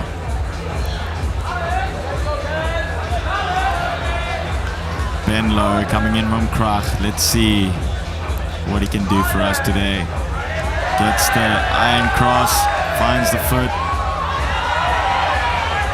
He's locked in, he knows what to do. Oh, choosing a right heel hook. Goes for the heel. With his size, it makes sense. He can fit in that body position. Looks like he's jamming his hand in there Getting a almost. hand jam. Interesting. That makes sense. Yeah. Using Can he the come out of it? blocked off hole to his advantage. Oh, wow. does That mean jam he has sticking no in for zone. him. Amazing. Opting not for that crimp, going straight. Oh, so much momentum over there. Dramatic fall, but glad he's Wow. okay. That was a really impressive attempt from him. Gargantuan moves. But still some time on the clock, he can do it again. Here's Thomas. He's also already had 2 tops, so this will be his third if he can get it, along with Darius and Nick. Looking really confident over here. Needing to figure out what to do with his feet. Oh, just holding the cup there. So much Fighting, strength. Desperately fighting. Going for this right toe, but doesn't look right. Holds it. He holds Wow, it. so much tension in his back. Okay, is he going to do this foot landing? Really scary He's move going over for here. it. Oh, He was, So much he was swinging the required. leg as if he was going to land it, Yeah. but just decided last minute to go for the handholds, go for the safe option. Amazing, he just held those body positions. So much power still left what a after all of fight. this climbing. Yeah. I wonder if he'll have power for one more attempt like that. Damien Blocker coming up.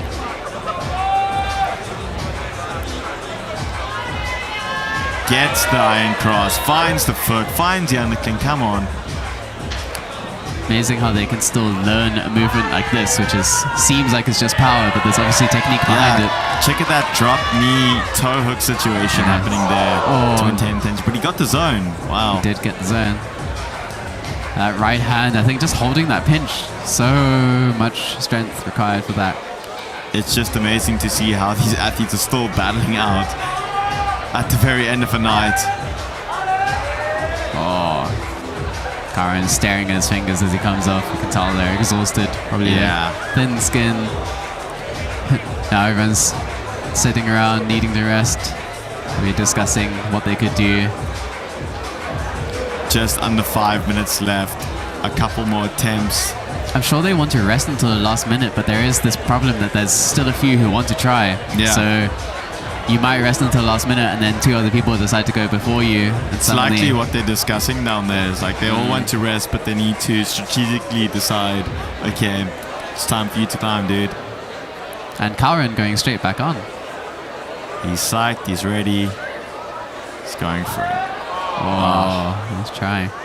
Doesn't need to rest too long since it's just one move in. Yeah. The more moves you do, the longer you need to rest, the more power you use up. I think we can really get an idea of how the angle of this wall over here, it's not great at all. It's really like the whole time you're in such constant pressure and tension. You see how tall this boulder is now too.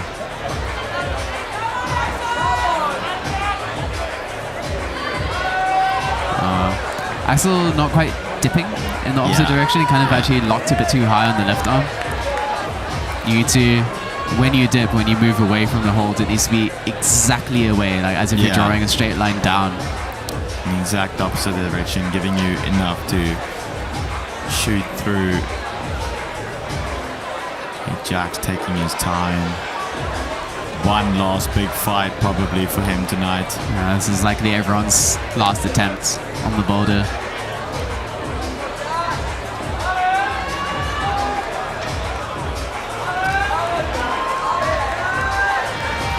Jack. Oh, yeah, no power.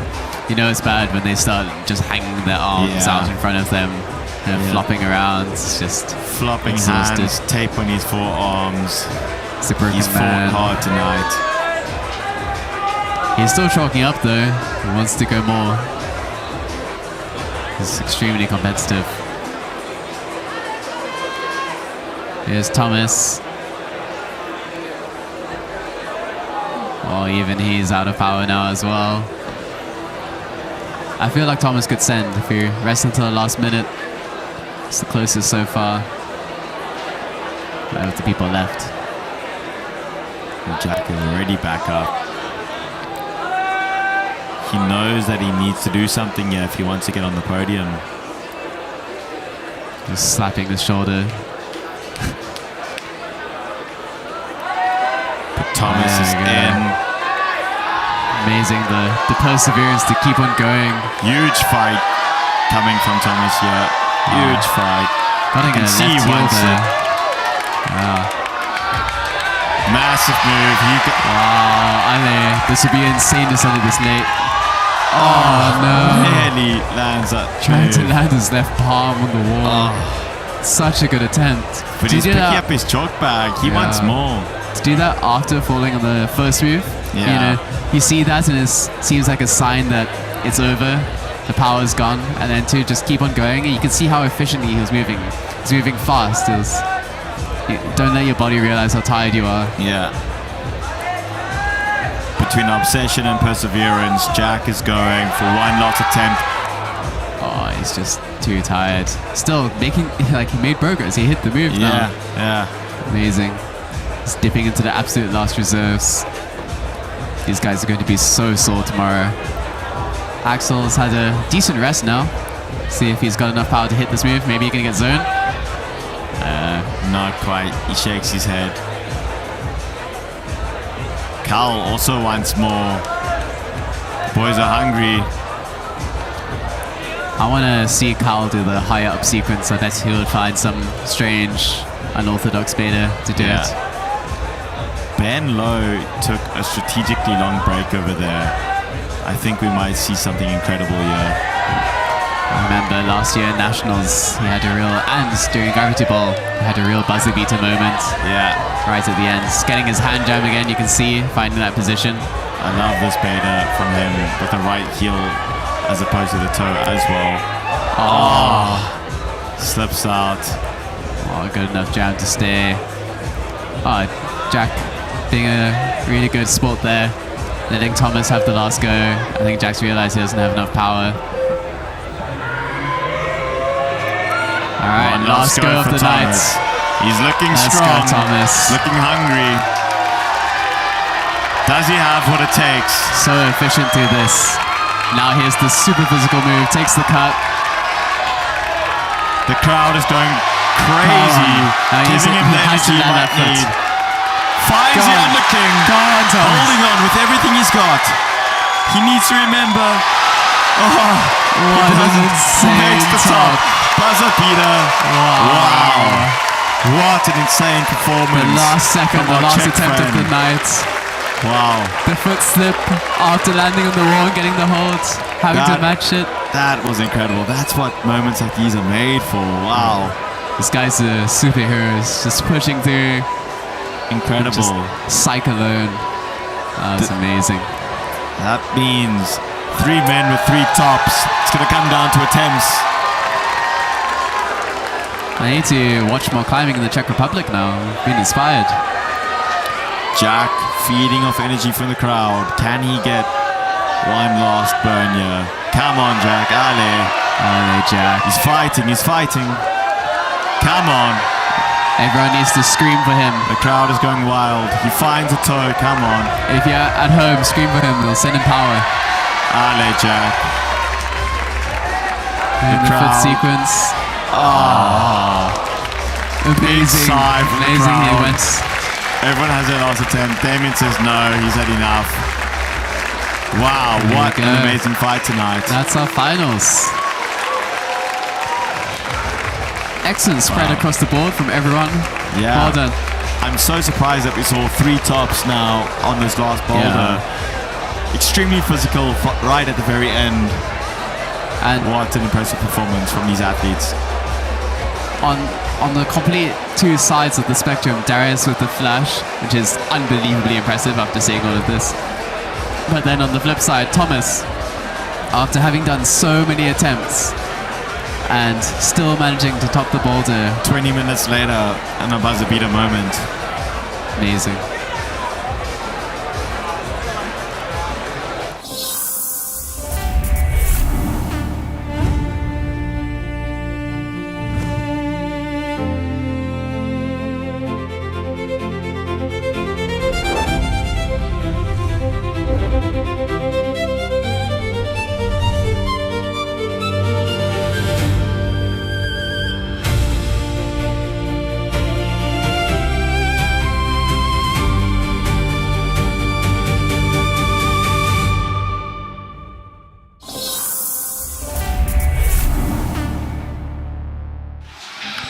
Here we have the women's scorecard.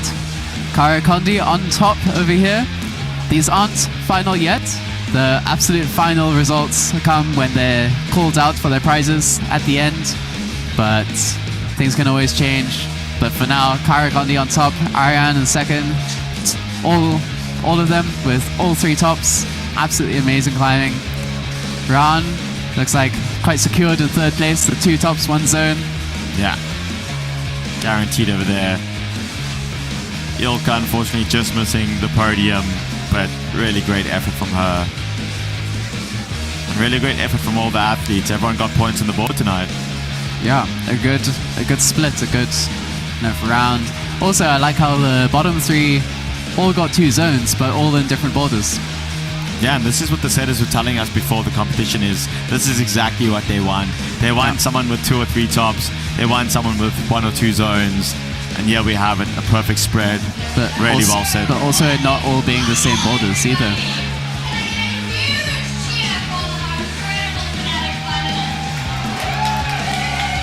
I have the MC on the mic, cheering up the crowd, getting everyone involved. Everyone's very excited to hear the final results of tonight. Still a bit of questions up in the air, even though they have an inkling of an idea. Here we Here's can the see the main men's. scorecard. Darius from Czech up in 1st place with a beautiful flash at the very end. 3 tops. Nicholas Allen also 3 tops. And Thomas also from Czech with also 3 tops. Wow, this is like awesome to see. And then no one else got 2 tops. Yeah, everyone else with only 1 top and a couple zones. Once again, a really good spread. And once again, it's going to come down to attempts in the final for the top 3. Yeah. And I've really enjoyed throughout the years as I've been getting into climbing and watching all the competitions. It's been really interesting seeing Nick and Jack go amongst each other. One of them does better in one comp, one of them does better in the other. Now we're going to go downstairs and see the prize giving.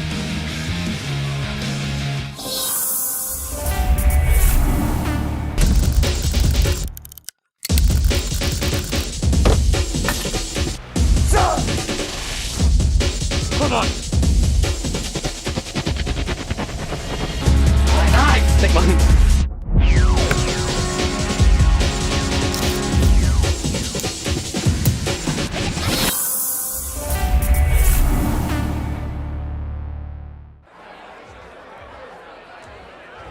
No, we're not snatching no mics.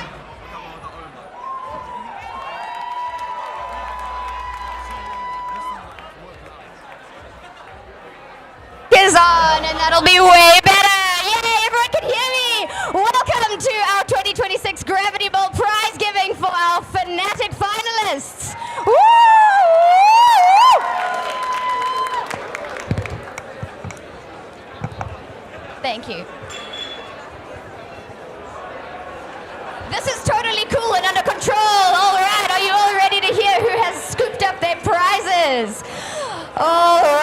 Okay, so third place for our fanatics. Our third place winners are all winning, in addition to their many other prizes, a topside bomb, edge pocket, and 1,000 Rand cash prize. And our third place fanatics male finalist is Thomas Cora. Please come on up. All the way from the Czech Republic. We are so pleased to have you here. Thank you for coming. Alrighty, and our third place fanatics female is Round Crone. Get up here, you beautiful lady. Absolutely amazing, with the cutest hairstyle I have ever seen. All right, second place. Our second place fanatics are each winning a custom Slap Happy chalk pot, topside shirt and bomb, Rungne brush, and 3,000 Rand cash prize. Very good. All right, so our second place male winner is Nicholas Allen.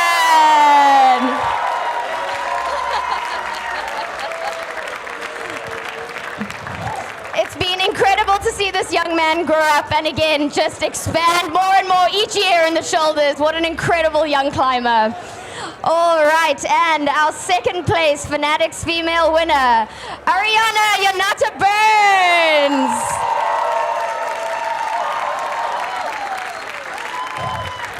Such a wonderful, humble, down-to-earth climber. It is so fantastic seeing you climb so well, Ariana.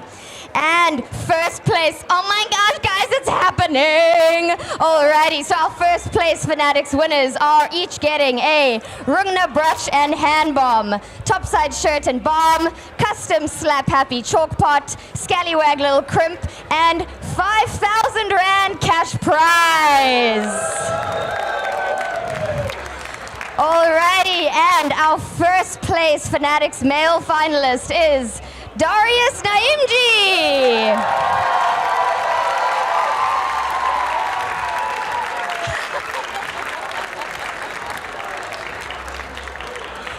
From the 5 minutes of interaction I've had with this gentleman, he is such a delight, such incredible sportsmanship.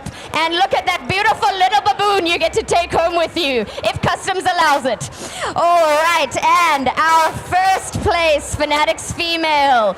Who could it be? Who do we think? It is, of course, Kyra Condi.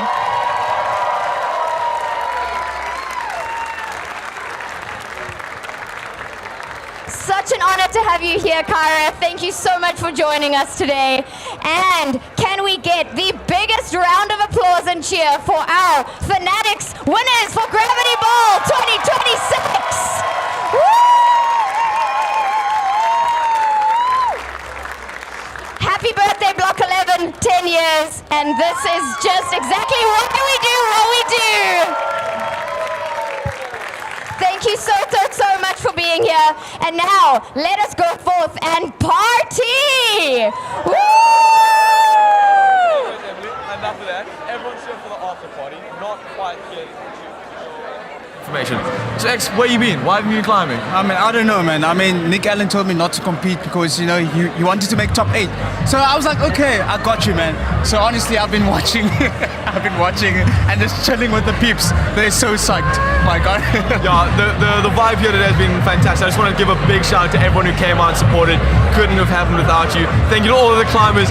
And this vibe is pumping. I'm so ready for the after party. X, are you ready? I'm ready. Get it, on!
drop is a